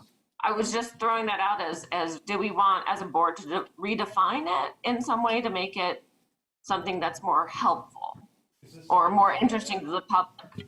Is this something we're trying to add to this policy, or is this a side conversation? No, this is we have a wellness policy. It's 8510, and part of it is that we're supposed to have a wellness committee. That's part of that's how the wellness policy gets written. Right. By the wellness committee, and it's supposed to meet 4 times a year. It's like in statute, right? And we're not doing that, and that's Okay. what. But then we just need to abide by policy and keep moving through these. Yeah, so we can have a staff discussion about who needs to organize and facilitate that. And we will make sure that with the start of the new school year that we have this committee in place and the opportunity for them to review and make recommendations to any policies moving forward, as well as any procedures that the committee has been working on previously. So we'll make that a priority and make sure that that group continues to meet. All right, very good. Okay, next.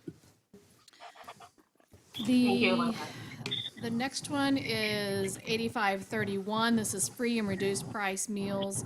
Mr. Gamble, you had a question in the middle of the policy where it's referencing the board designates the supervisor of food service to determine in accordance with board standards the eligibility of students for free and reduced price meals. I think your question was in the past, or maybe the recommendation was that the principals do that. And I think the reason why it's changed is because of the direct certification. might be a bit challenging for principals to even know who is eligible. So I think that's why the shift was made. But I can defer to Ms. Milliken to verify that, or if you have any further comments on that section. Well, it's just on page 71 of 8500. In that fourth paragraph there, it stipulates that the principal would be the one determining the eligibility, and they would approve. So it kind of conflicts between one policy to the other, who is actually going to do it. That's the only thing is And I'm sorry, what other policy did it say the principal would approve? 8500. On page 71, paragraph 4. 8500.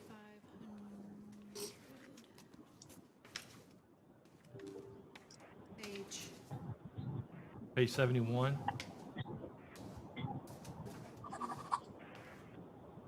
It says students who are eligible for free or reduced price meals shall be approved and properly accounted for by the principal. So it's just a conflict of statements of who. Exactly. Yeah, Ms. Milliken, could you please look at both policy 8531, one referencing that the supervisor for food service? Could you provide some clarification, and I'm good please? with that. You're good with I'm what? good with making the change. Which one? I think changing principal to supervisor of food services. On 8500. Yes.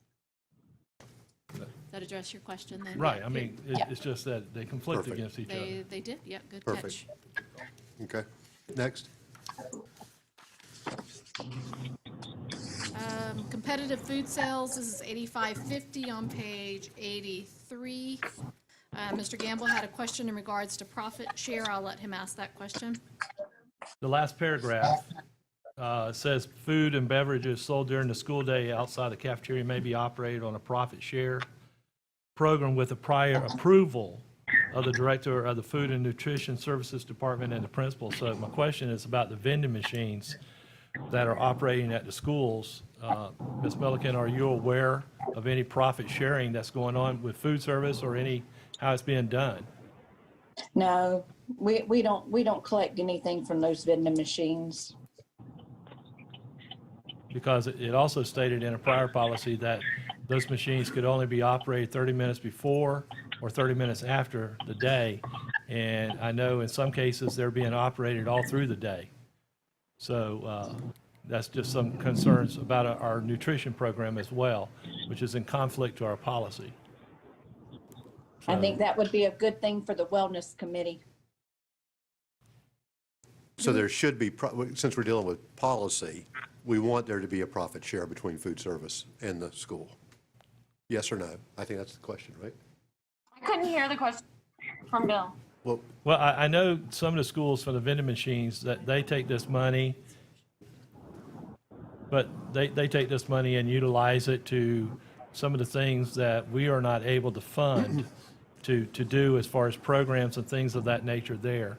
And I'm not saying that food service should be part of this profit sharing, but I just want to make sure that you are aware of what's going on and that they are following the policy in coming to you to say, hey, we're going to put this vending machine up here.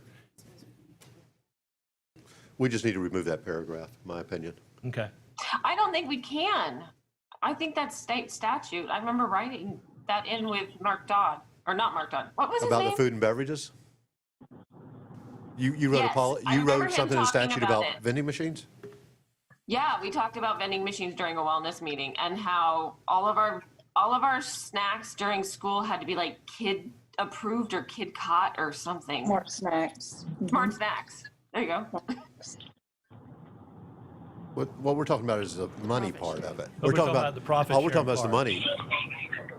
Well, I don't know if we're legally allowed to have vending machines that don't have smart snacks. Ms. Milliken? No, this They're isn't, not. this has nothing to do with what's Yeah. in the machine. It has to do with the money that is being put in it Collected. and collected. Right. This is strictly the money part. We And- agree with what you said about the smart snacks, Yeah, but this is the money that they're buying, the smart snacks that's in the vending machine, how it would be dispersed among the campus, Oh, okay. this paragraph. yeah, that's, this paragraph we're speaking about, that's all this is about, And right. the input that we're getting in the room is that it should stay with the school and shouldn't be shared with the food service program. Okay, that's fine. Right. So we can just take it out, right? Or do you want to say it's for the benefit of the campus? I think we can clarify that.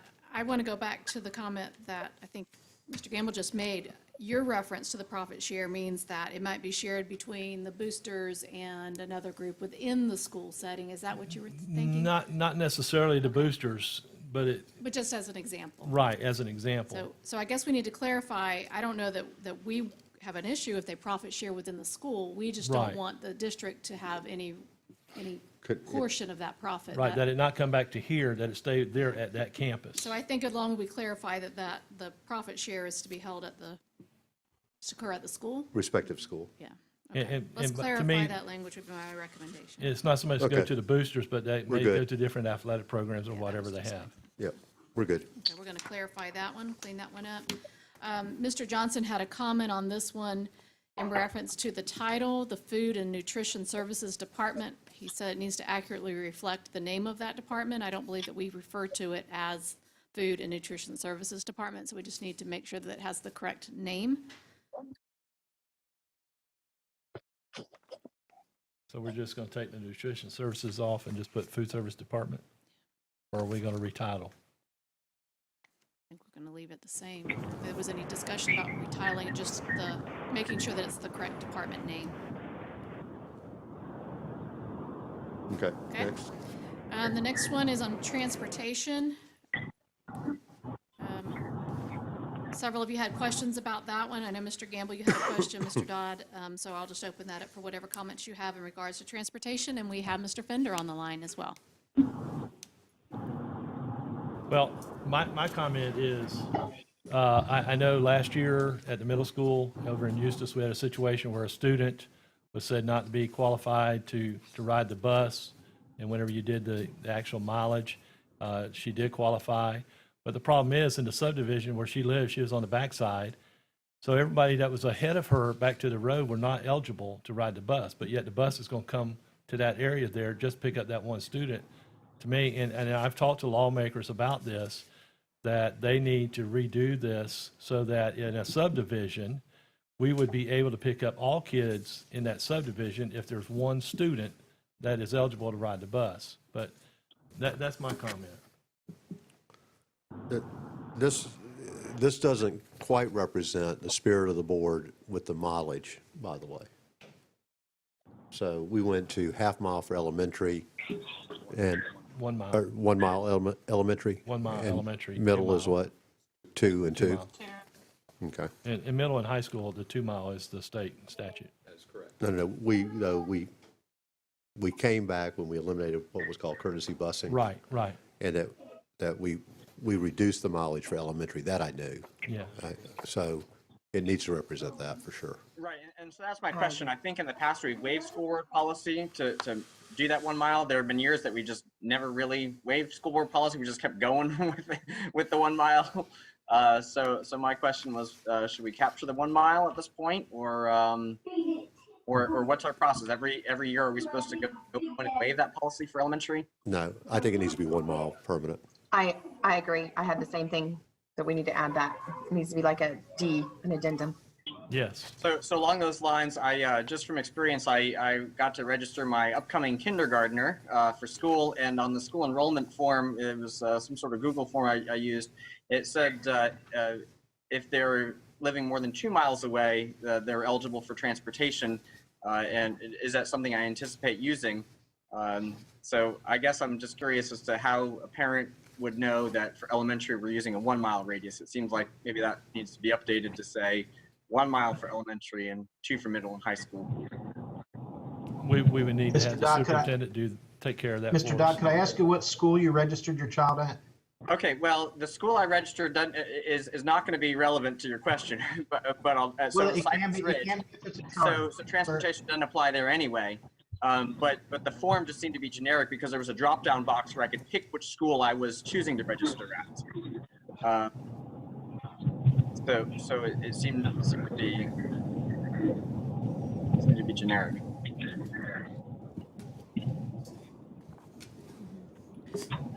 So Mr. Fender, is there an issue with adding the 1 mile for elementary? I think that is current practice.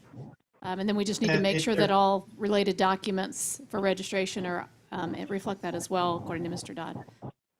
Yes, ma'am. We have been just continuing with the 1 mile for the elementary. The reason I asked Mr. Dodd the question is those charter schools, the conversion charters that we have the transportation agreements with, they still spell out 2 miles for those. And I was asking about Mineola because they pick up their own children up to 2 miles, Mineola Elementary. So that's kind of an odd one in there. And that's why I asked that question, because that would be a little bit different with that one school. But as a rule, we've just continued to operate under the assumption that 1 mile elementary students get transportation. Okay. Very good. Yeah, so if you want to clarify, I would just put the district-operated schools, The elementary within Yeah. 1 mile. students attending an elementary district-operated school get the 1 mile. Excluding magnet programs. Okay. Or is that captured somewhere else?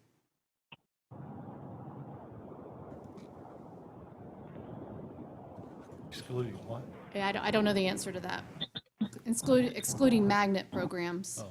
You speaking Right, about, right. Because we don't provide transportation to magnet programs. So I guess you're asking if that's either captured somewhere in this policy, which I don't remember a reference to that, or somewhere else. Yeah, because I don't think the intention is to say suddenly all the kids at Cypress Ridge get transportation. So I want to make sure that that's clear. Because, you know, they're a school of choice, so we would not provide the transportation for that. or we have Rhymes also, for example. Rhymes Elementary does not provide transportation. Yeah. So if we could add that information as well, the district-operated elementary schools excluding magnet programs Perfect. receive the 1 mile. All right, very good. Can I address Mr. Gamble's question? Because that was sort of a completely different question. Absolutely. And I just wanted to put this out there. We just did some real quick numbers before this meeting. There's about 55 subdivisions that would be affected if we were just to pick up every child who goes in this. That's 55 subdivisions that we work this district that we pick up some but not all of the students. So that has the potential to have a significant increase in transportation numbers for us. And so I would just like you to keep that in mind. And then it becomes a subjective thing. What about the large neighborhoods where we're picking up on one side of the street or not the other? And I'm, if I have my druthers, I always say this, I'd rather pick them all up because I know they're safer on the bus than anywhere else. But for us to have a clean, delineated line to discuss with parents and using policy or state rules regarding funding, it just gives us a nice clean break. And so I'll just ask you to keep that in mind with any decision that you decide to make regarding that. Mr. Fender, we still have the ability for a parent to pay for courtesy busing, yes? Correct. So those Yes. parents that wanted to be picked up could then pay? Yes, sir. Based on available capacity of the bus, so that's your limiting factor. Correct. Okay, I think that's your answer for those folks. Okay. One question before we go off topic. Just wanted to bring up K-8 with when that comes online. How did you kind of spurred with Sandy's comment, obviously I'll have siblings attending same household, same bus stop, elementary school versus middle school K-8. Ooh, good one. I've been thinking about that. So we would have to open it up to say if they attend the K-8, that they would be, within 1 mile, they're elementary, but their middle school, within the 1 mile, they would have to walk, but their sibling could ride. So we'd have to adapt the policy to say in K-8 situations that meet this criteria for an elementary, that they would be able to. Yeah, I know that staff had some questions about that previously because we thought it odd that if you're attend a K-8 and you're eighth grader and you have a second grader gets on and the eighth grader has to walk, and that didn't seem quite right either. I don't know if we've had a chance to look in our transportation department at the numbers and how we might, because obviously that's going to increase capacity on buses as well.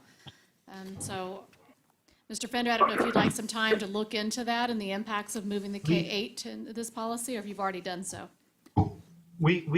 I don't have hard numbers for you, but we've discussed it in our planning with the K-8s that we've done with growth planning.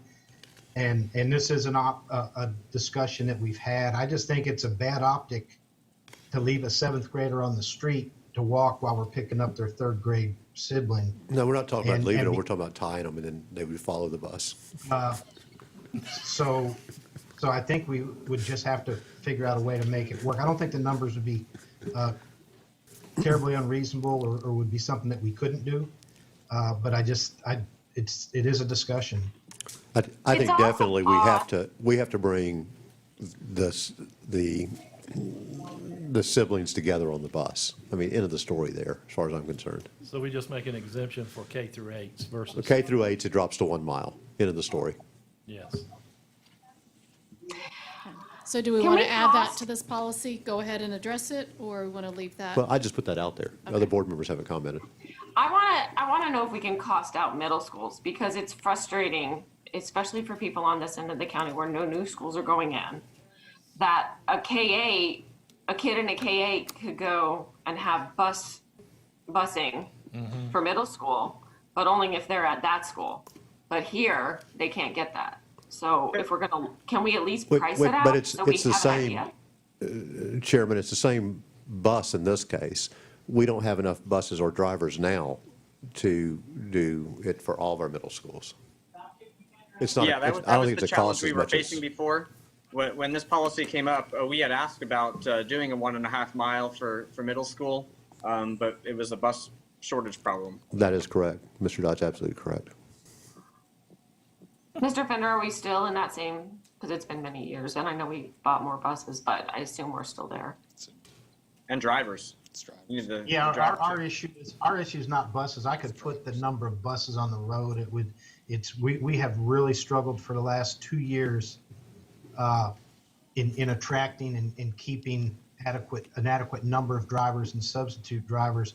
And I'm scared to death with this whole COVID thing about having people 65 and older who may not want to come back. They all say they want to come back now, but as it gets time for the rubber to hit the road, I'm afraid that a lot of those people, or a significant number of those people, are going to choose at the last minute to not come back. So we are training. We've got a class scheduled to start training new drivers next week. We're trying to be very proactive, but it is a concern, and it's a people concern more than a number of buses concern. Okay, very good. Thank you. Yeah, and just a continued comment on, Scott has educated me that almost literally 1/3 of his drivers are 65 and older. So just to That's good, amplify that concern. Yeah. Okay, next. Yes. Okay, the next policy is 8600.04. This is bus operator qualification, certifications, discipline, and termination. This one, I have a note, was brought up by Ms. Cronin in her public input at the last meeting. I don't have the specific question in front of me, which I apologize. I don't know if anyone else captured her question on this one or comment. If not, then we'll I did. set this one. Wrote it Okay. down, and took it home, and then bring it back. I got all, she actually had three questions, all regarding this one policy. The first one that she had mentioned, or one she'd mentioned, was the language. It talked a lot about where she had said principals making decisions for drivers. Yeah, about the seating chart. The language, when I went through and I read that, the language comes directly from the Florida Administrative Code 683.0171. And as I went through and I read that, it didn't give the principals sole decision. It sort of suggested collaboration between the bus drivers and the school administration, which is what we want. So I can live with that, but I certainly understand, the old language was very clear. The bus driver had 100% control of the bus. And that's how it used to be. That's how it used to be worded. And this is more of a collaborative approach, but I think in today's society, where we're at. We need that collaboration between our drivers and our administration. So I don't have it necessarily have it. 8600.04. But this is mainly dealing with What page are we on? certifications. Wait a minute, where were you, Mr. Fender? Page 88. It's 80, the policy is 80. Let me go back. Hold on one second for me. Because we were on 8600.4. I apologize. That first one was Kim's question about 8600. That was in 8600 Yeah. under duties and responsibilities of a principal. That was not 8600.04. Okay. Yeah. And where, hold on a second, let me get back there. 8600.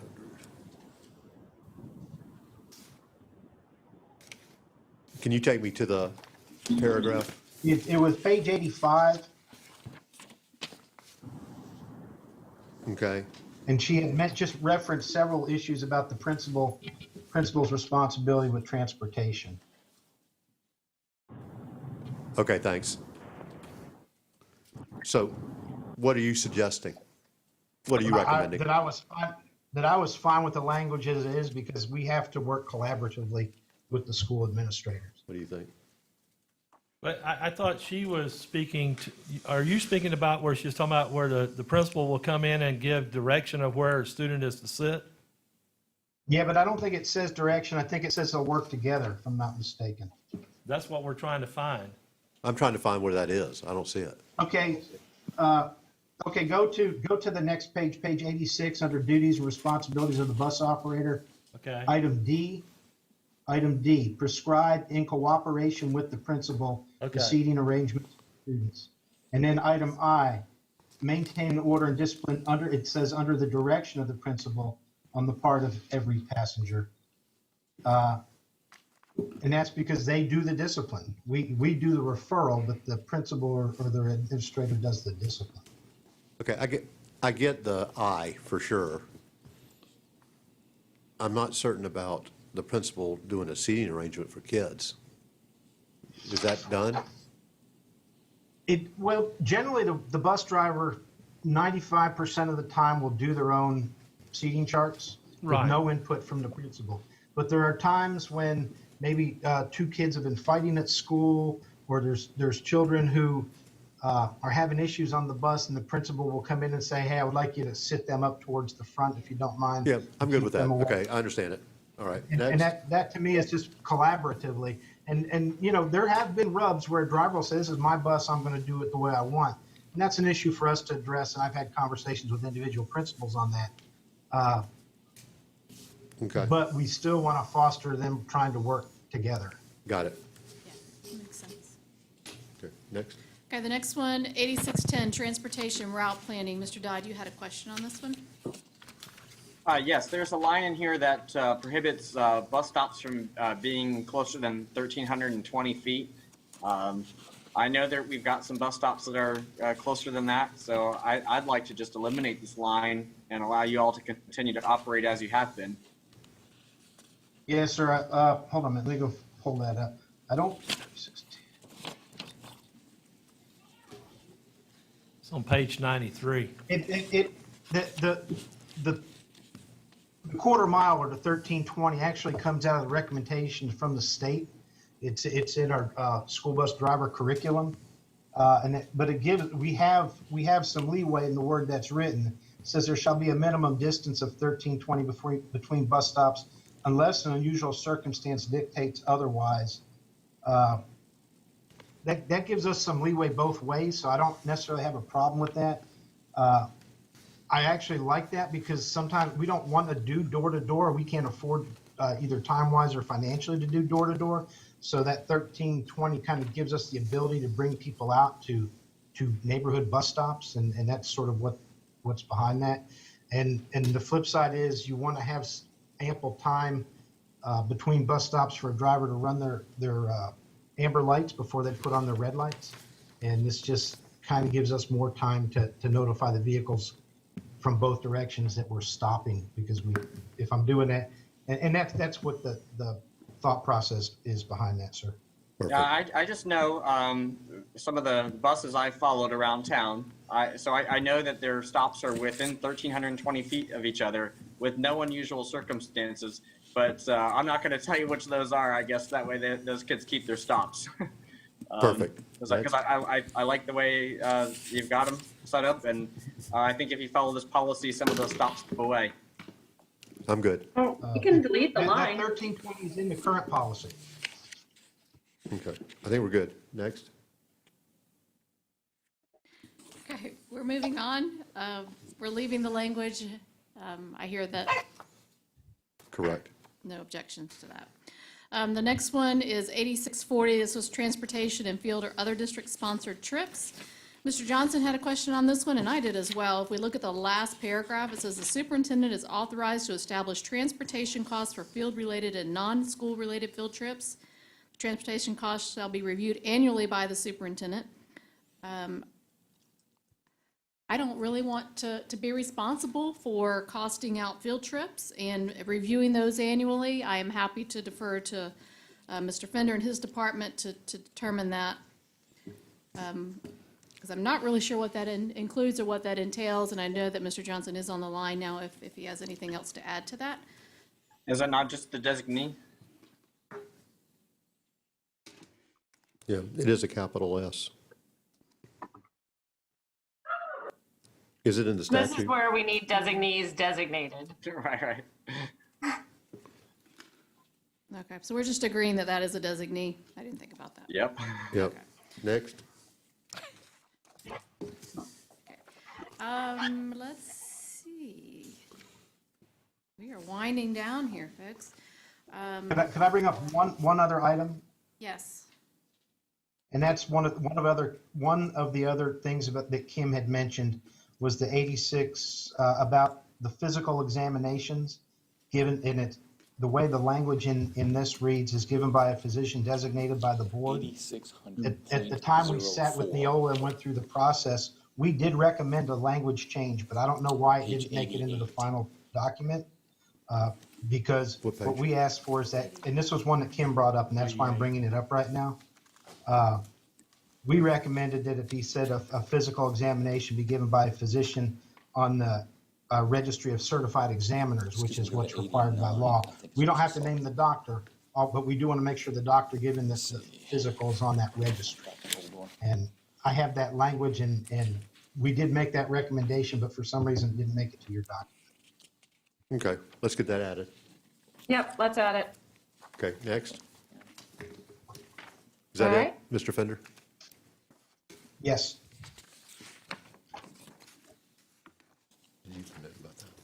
Okay, 8800, this is on page 109, and Mr. Dodd, you had a question on this one. Me too. Yes. I think there's a line in here that says the board shall determine the specific Veterans Day activities. I think those are largely determined by the schools individually. I think I'd prefer to leave it that way.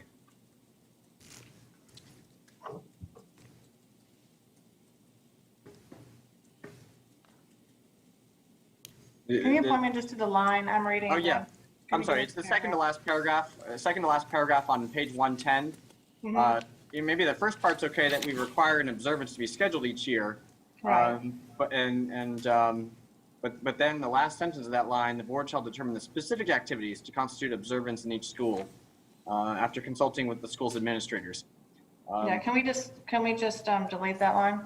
That's my request. Works for me. I like that. Totally agree.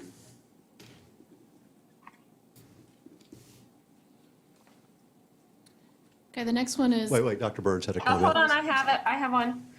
On that, okay, so I'm gonna read this paragraph. It's the last paragraph of 8800. To me, this reads very weird. So the last paragraph, and it's on page 110, reads, instructional staff members are authorized to lead students in the Pledge of Allegiance at an appropriate time each school day. However, no student shall be compelled, required to participate in the recitation of the pledge.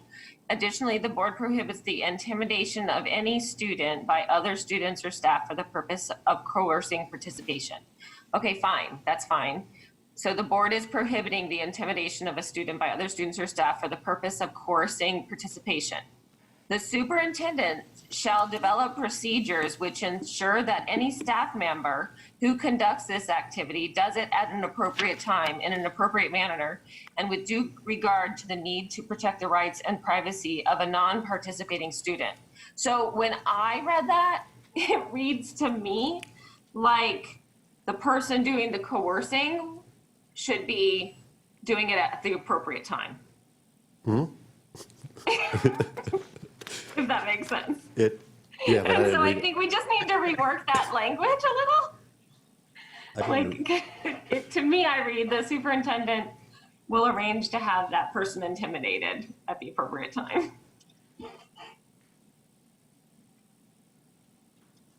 Yeah, that's a good revision. Although I'd like to know how you protect the privacy of a non-participating student. I don't know what that means. That's what I was thinking. Like, I read it as the procedures for saying the Pledge of Allegiance and whatever, but I was wondering how you protect the privacy of a child that's not participating. They just go to the bathroom every day. It's clear who it is. Right. It was just They're so not weirdly, participating. it was just so weirdly written. So I just think it needs to be free. Does that privacy protection need to be in there? I'm confused. I guess in terms of, okay, I'm not going to post a picture on Facebook of here's little Johnny not saying the pledge, but I cannot protect this privacy from the other 17 kids in the class. Unless I send him outside every day, but like, why is Johnny going outside every time we do the pledge? You know, it's still obvious.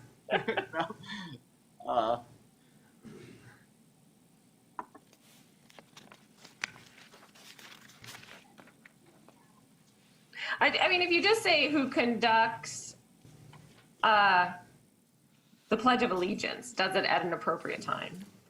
You just clarify that. But how we protect the privacy, I have no idea.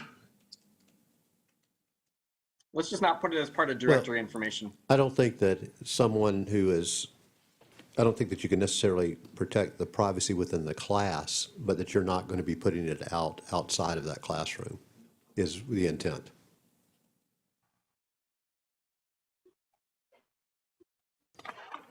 Where's the privacy at? Hold on.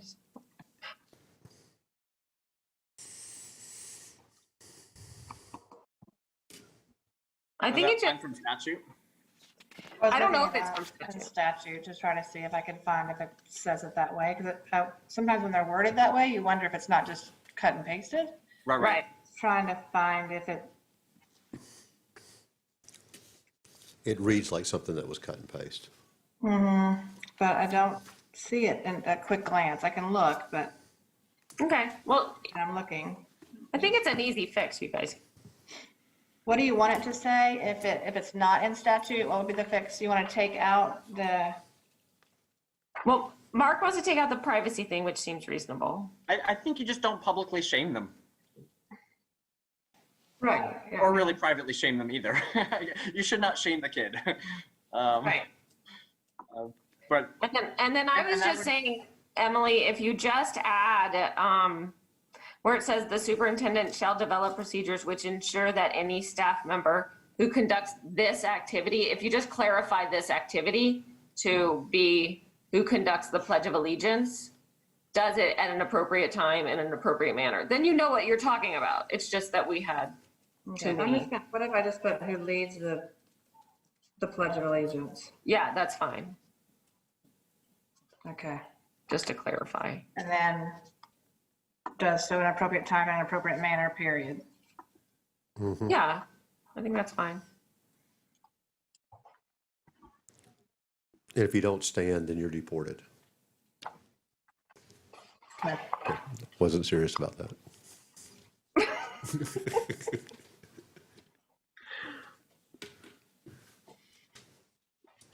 Okay, kind of serious. Okey-doke, next. Do you have the language you need on that one, Dr. Isikoff? I do. All right, let's go. Okay, the next one is 8805. This is religious expression in public schools. It's on page 111. I think Mr. Johnson was questioning why it says model policy. It almost, I think there was recommendation, if I understand, is to take out model policy on and just leave it religious expression in public schools. Perfect. The other Yeah, that was recommendation. my comment too. Okay, and the other comment that he had was at the bottom under employees engaging in religious activities and expression at school, A. He wants to further clarify that the school district may not prevent school personnel from participating, but they may not lead religious activities on school grounds that are initiated by students or reasonable. Or he wants to clarify and add language that employees may not lead those activities. So do you just want it to say from participating nor leading religious activities? I think that would capture his comment.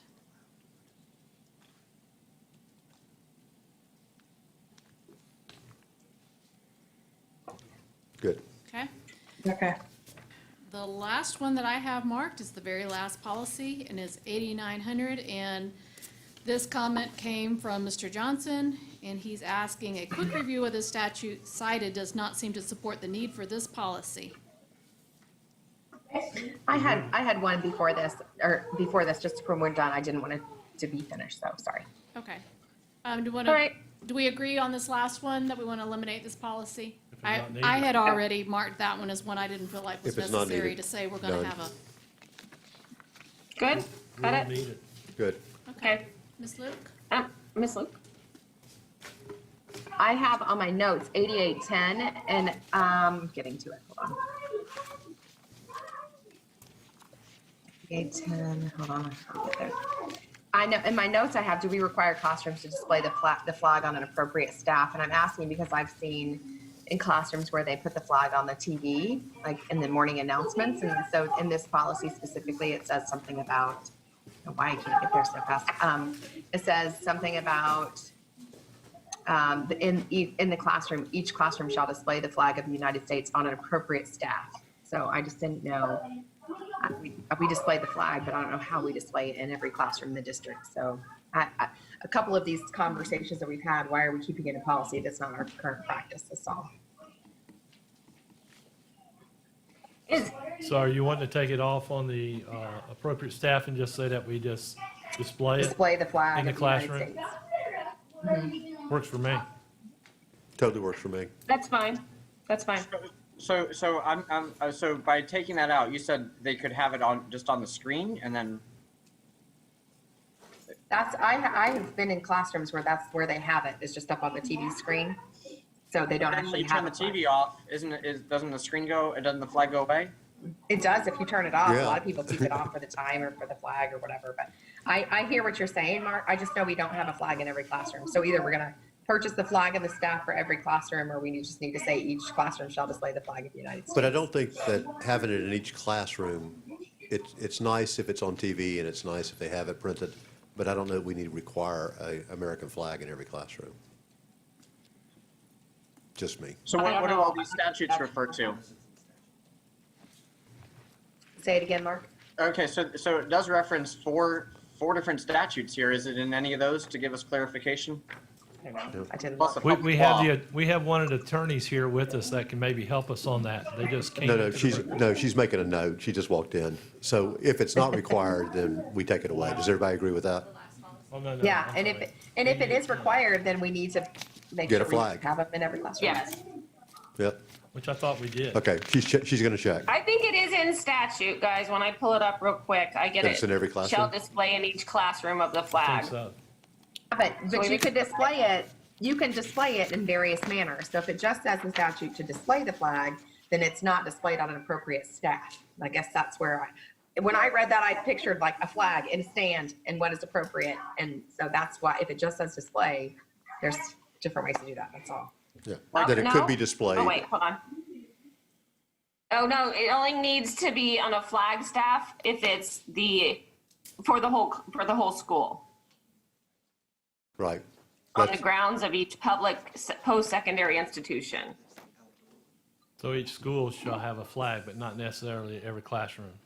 What you're saying? Right. The classrooms have to display it, but the school has to have the Yeah, staff. It depends on, so it's interesting. It says that each public K-12 shall display of Florida shall display in each classroom the flag of the United States. The flag must be made in the United States, must be at least 2 feet by 3 feet, must be properly displayed in accordance with Title IV U.S.C. Each educational institution shall acquire the necessary number of flags to implement the provisions in the subsection. So it sounds like to me, they got to have a real flag in And their it's supposed to room. be placed in a certain area of the classroom. Not, it doesn't say on the staff, does it? Now we know. No, it could be on the wall. Yeah, So it could be something that was duplicated in America, not made out of cloth. It could be Can it be like a framed flag or a something? framed piece of flag. paper? Well, I guess we need to read Title IV to figure out. Yeah, I'll have to See, go back on that. in to look some back of at our that to make sure it's properly gymnasiums, displayed. in some of our Right. gymnasiums, the flag is on the wall. It's not on a staff because then it becomes an object to be thrown at. Well, I would say a gymnasium would not be might not be counted as a classroom necessarily. Yeah, tell I the bet you PE this gets teachers to be that. specific. Can we just take out the on an appropriate staff Appropriate and we're good to go? That's what I said. We can try. Yeah, Yep, I agree. good. Okay. Thank you. Very good. Although, you know, they're Well really, done, guys. although I'll tell you one thing that kind of drives me crazy though, is sometimes you walk into some classrooms and they've turned the flag vertically, but they haven't put the stars in the upper left corner because they think that looks backwards. But the stars always go in the upper left. So when you turn it, you got to flip the flag. So it's improperly displayed if it's turned. You can't just turn it 90 degrees. You got to flip it also. I mean, I didn't know that. That's that Boy Scout stuff kicking in. that's right. That's right. There you go. Very cool. Okay. All right, so we've finished our, all of our policies, correct, Superintendent? That is all. We will have a few that required some revisions that will be coming back to you on June the 1st, which is our next workshop. So our hope is to get them all finalized over the next couple of days. Make sure that you have them all, just these revisions for the June 1st, and then have them for the first read for the public on June the 8th, which would be our next board meeting. So that is the goal. So we're getting there. Still have a few to bring back to you. But we can finish those up Sure. on June the 1st. Excellent. So, I guess we're on board member comments. Does anyone have comments? Ms. I have a question. Can and I know that this is put out there, I know Umatilla High School changed their time. Do we have like a list now that's updated of the graduation times and dates? Can we put that out there? I looked back through Facebook, I looked back through my emails, but I think with Umatilla's updated time, I may have a conflict now. I said I was gonna go to both, but that was when one was on in the morning and one was in the evening. So I just wanted to be able to see it. Unless you can speak to it now, it's fine. Either way, I'll write it down. So as of right now, the only change that I'm aware of is the one at Umatilla High School. I have a meeting tomorrow with all of the high school principals to finalize that, so I can get that out to you tomorrow with any changes or revisions after tomorrow. Okay, thank you. Okay. Anything else, Ms. Luke? No, there's my board meeting comments. So I'm excited about graduation. I'm excited about the changes and the community working together to get that done for our students. So thank you. Mr. Dodd? Yeah, I think, well, I know we made a lot of people very excited with being able to pivot with the governor's remarks. But I also know on the flip side of that, now there are a new segment of the population who are concerned, they're worried, they're upset. And I guess those folks are probably looking for some reassurance that we're going to be following the guidelines to maintain safe conditions, even in those environments. And so I guess just to follow up, so high schools are probably out measuring bleachers and things of the sort to figure out how many people can be safely accommodated and where they need to be spaced and that kind of thing. Yeah, do you want me to skip to my comments? I can address that now, or? Yeah? Sure. Okay, so I was at the meeting of the Emergency Operations, virtual meeting of the Emergency Operations Center. The superintendent was there, Ms. Campione was there, Ms. Owens was there, and there was other people, Carrie, Carrie Baker was there. I'm trying to think of other. Leslie So basically, oh, and the Department of Health. So basically, what I was requested, what was being requested was, can we do a traditional graduation? And with the changes of from the governor, we can. And so my biggest concern was safety, because that's always been my biggest concern with my scientific background. And so I was very, very clear with the Department of Health. Can we do this safely? Yes, many times he said that to me. So we will be doing, that's why we actually don't have numbers yet for how many people will be in each stadium, because we're going to look at the stadium, or I assume that this is being done. The idea is we will look at the size of each stadium, and then we will look at kind of a bubble, a family bubble. So each family will probably, we're hoping, have 4 tickets, and then each family will be 6 feet away from the next people. And I think we'll be asking people to wear masks, and so we will be following all recommendations from the health department. I also was offered and took up the opportunity to work. I will also be working specifically with the principals today, and also the Department of Health offered an epidemiologist if we needed more guidance, which I jumped on. So we will have a safety committee meeting about doing this today. And then I think then we'll know the numbers of people that could be in each stadium, and then we'll know the numbers of tickets everyone can have. And then the other thing that was really important to me, because I personally am more personally concerned than other people would be, perhaps, because we've chosen to include my parents in our personal family circle. And so I'm watching out for them. So people more concerned like me might not choose to go. And that was one of the very important things to me, was that it will all be live streamed. So I see it as an opportunity where it's not, to me, it's not fair for everyone to have to be as conservative as me. And many people will want to do this. So they want to go in public, and we will reduce risk as much as we reasonably can. And so we will have an in-person ceremony, but then everything will be live streamed. So I feel like there's many levels people at home could interact with. Maybe you can send your kid and they could walk, and grandma and grandpa can watch it on TV. Maybe mom and dad go, maybe there's enough room for siblings. There's different levels that people can choose to interact with, all the way up to a whole family going. And people may choose that, and that's perfectly fine. It's an opportunity to have a traditional graduation in person, and the hope is that it's as inclusive as possible. So that's what I know right now. Right. My other question pertains to summer activities, and I'm not talking like our own ELC camps. I know we're still determining that, but I'm thinking more of outside groups who have maybe rented some of our auditoriums in the past, or cafeterias or things of the sort. Church groups, for example. Any word on when those will be available for these people, or if they're going to be available, or because I know there's some upcoming reservations that some groups have. Yeah. Oh, do you mean church groups for graduations? No, not graduations. Just churches who have regularly met at one of our campuses. And obviously our campuses are closed right now, so they haven't been meeting there. When do those reopen for those people? Superintendent? So I see that Mr. Ritter is still on the call. She and I have been in conversation along with Mr. Ward on this topic. And so I'll let her speak to where they are in the process right now of looking into additional insurance and liability issues should someone who is using our facility then contract the virus, and then what that does to our facility use. So Mr. Ritter, will you speak to that, please?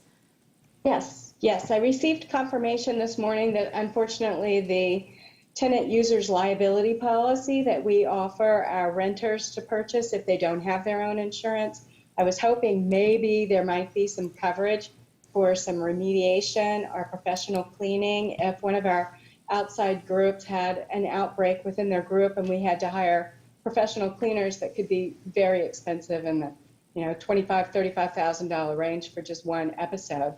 But unfortunately, there's not going to be any insurance coverage for that. So that's one of the hurdles, or one of the issues that we need to think about. I've come up with a draft of some guidelines that we could require our outside renters to comply with, but we're still reviewing that. We're still trying to evaluate how we can handle this, how we can keep our custodians safe when they have to come in and clean up after these groups, and any additional cleaning costs, how much longer we're going to have to run the HVAC for proper ventilation of the interior, the inside group. So we're evaluating all of that. I hope to have some responses soon, because honestly, I'm getting probably inquiries 1 or 2 an hour on when can we get back in. So I know everybody's very anxious to resume. Yeah, and I know that some of those groups have reservations next week, and I think they're unsure whether or not they're going to be able to use the facilities, or when they're going to be told, if it's going to be like the day before, sorry, we I think they want to be able to make alternative plans and notify people. So if we could just provide as much notice to them as possible for whatever the decision Absolutely. is, I think they'd appreciate that. Okay, Mrs. DeRitter. we're working on it. Mrs. Thank you. DeRitter. I know you are. Mrs. DeRitter.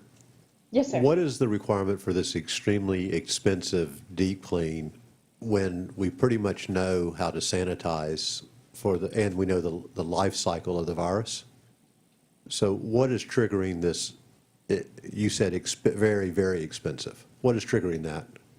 That would be just a worst case scenario. If, say, we had a group that, be it a concert or a dance group or a religious group, and we find out after the fact that there is an outbreak within that group, we could be forced by the health department to shut the facility down and do a deep cleaning. And we would probably have to contract out for that. Well, since the incubation period is, 14 days, I'm going to acquiesce to Dr. Burns to correct me if I say anything wrong about that. Would we not? In an empty room, almost everything is gone in 24 hours. Yeah. So I'm not sure what you're after every, disinfecting. for right now and moving forward, it would seem like that after that function, that we would be cleaning above and beyond. So Well, I don't understand the liability if the room is empty, that what is triggering what you're saying is this Madam Chair, deep cost. Madam Chair, if I Yes. may, the concern there came from the case that happened, and I believe it was Manatee County, where the health department came in and told them they could not reopen the school until they had a certain level of environmental cleaning, and that cost that school district over $35,000. I also think. So that- this is triggered by the county, Mr. Ward? Yes, sir. It is potential. The health department does have that ability if they so choose. But yes, that's the county decision. But if they are only in one area of the campus, why would they have to clean the whole campus and not just the one area that they were isolated in? Well, and that's the conversation that we've been having. Are we going to try to limit their ability to come through foyers and other entryways? Are we going to only allow them into certain ways, certain rooms? That all has to be considered in these development of these policies and procedures for the reopening of the schools. But the idea there, the concern there though is it's an unknown, and we have to consider that risk. And if we allow someone to come in for and the revenue is much less than $35,000, the school district is at risk potentially for having to pay whatever that cost is that's determined by the contractor and by the health department. But we have probably one of Lake County's best experts as chairman of our school board. And if she's comfortable that the environment after, what'd you say, Dr. Burns, 24 hours? Or Yeah, that's what we do in our house. Yeah, 24 hours. that shouldn't we be contacting Lake County, whoever that authority is, CDC or whatever, and share that information so that we're reasonable? I mean, it sounds like maybe Manatee was a knee-jerk reaction. Or they at the very beginning, if they were at the very beginning of the pandemic, nobody knew how long it lasted. So it would have been very reasonable to do a deep clean early on. Well, Because and we we, didn't and we know. definitely, as part of our processors, we definitely could reach out to the local health department. I find think we out should look to see if there's an their- update on it, because I'm a real Right. advocate of the public being able to use our facilities. And I think that because they actually are their facilities. So the sooner and the safer we can get this to them, I agree with Mr. Dodd. Well, and technically, with us doing the ELC, we're doing the same thing. They're opening it up for a possibility that we would have to come in and shut that down as well.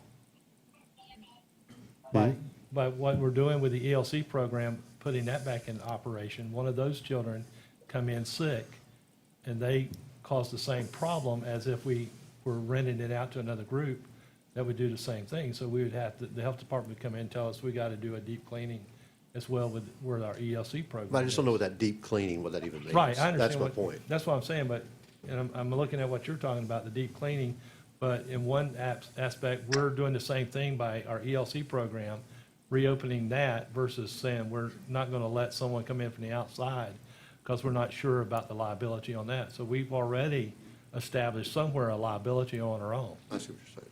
I agree. Okay.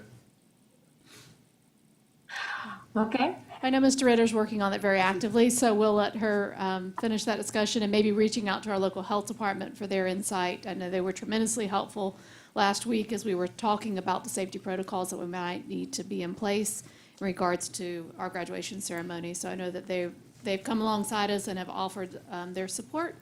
So I can certainly get you that information and we can follow up with them as well.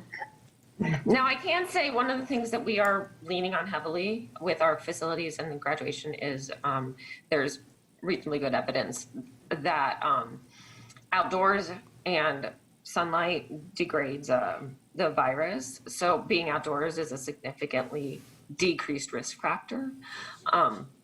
So indoor is a higher risk activity for churches and whatnot. I don't know why Phil's dancing. Anyhow, who's next? Are we ready for It'd be Mark? me. Mrs. Luke, I think. I thought she did. She already No. did hers. Oh, you already did. We Okay, finished. it is I'm you. good. It is We're you. still on Mr. Dodd. Are you good? I'm done. I'm all done. Okay. So we're on Mr. Gamble. All right, I just want to say congratulations to our seniors for what was done by the governor and our chairperson and our superintendent and with our county as well with their emergency operations about allowing our graduations back into our schools and following the CDC guidelines, by the way. And I know that may cause some controversy and you know, people be upset with that, but we still have to do that as well. But I do applaud them for being able to get this done quickly and being able to get it out. And principals, I know now it puts a different thing on you, but I know you'll handle it and you'll go forward with it. And I look forward to being at the 2 graduations that I said I would be at. Thank you. All right, And- very good, Mr. Matthias. Ditto to Sandy. That's all I got. Okay, and I also, I know that it has been talked online about teachers. I didn't even ask Diane because I know when we were at that meeting, I just wanted to clarify that teachers were already voluntary. So if any teacher feels that they're at risk, they shouldn't go to that ceremony. Like that's their right. So we're using this ceremony is just all about, I mean, we will do our best to reduce risk and then it's personal decisions from there. So really that's all I have. I'm excited that we're able to do it too, actually. I'm excited. I think that the kids will really have a wonderful time. So Superintendent, we're on your comments.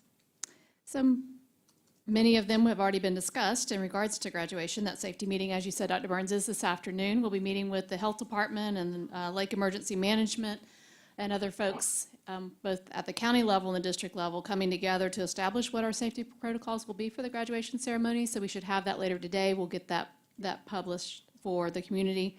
Hopefully that will relieve a lot of the fears, knowing that student safety and guest safety is going to be our primary focus and concern. If you weren't aware, thanks to our wonderful Education Foundation in partnership with LASER, which is the Sheriff's Department community agency, they're the nonprofit that goes through the Sheriff's Department, they will have masks for all of our graduates. They're very nicely done in school colors. They say class of 2020 on them. So that's one protocol that we'll have in place to help ensure the safety of all of our kids. So I'm excited about that and grateful that that was funded and through the support of our Education Foundation. So the only thing that I'll mention besides that is you asked about summer programs. Because of the governor's announcement on Friday, we did move very quickly to consider opening up our ELC programs for the summer. So if you haven't seen yesterday, today is Wednesday, yes, yesterday, we sent out a survey. Thank you, Ms. Owen. She put that together and got that out to all of our parents. So encourage them to take a look at that survey. And it's simply asking, these are the 9 sites that are opening for ELC. Which of the 9 sites would you be interested in attending, and will you attend or not attend? Once we know that, we can then go back to our safety protocols and determine the staffing, because we'll have to look at what are the ratios. Because remember, the executive order does limit the number of individuals in a single occupied space. So we'll have to determine the additional staffing that might be needed or not needed, depending on the level of interest from parents.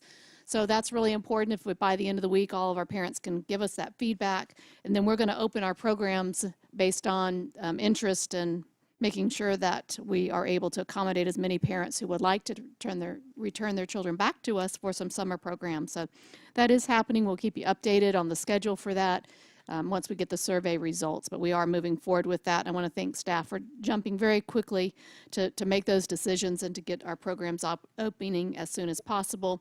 And again, a lot of that is in thanks to our Education Foundation that is already busily putting together individual student supply packets to make sure that students aren't sharing materials in our ELC programs and all of the other safety protocols that will be in place. They're very quickly helping us to adjust and make sure that we can keep our kids safe in our summer programs as well. So that is all I had for today.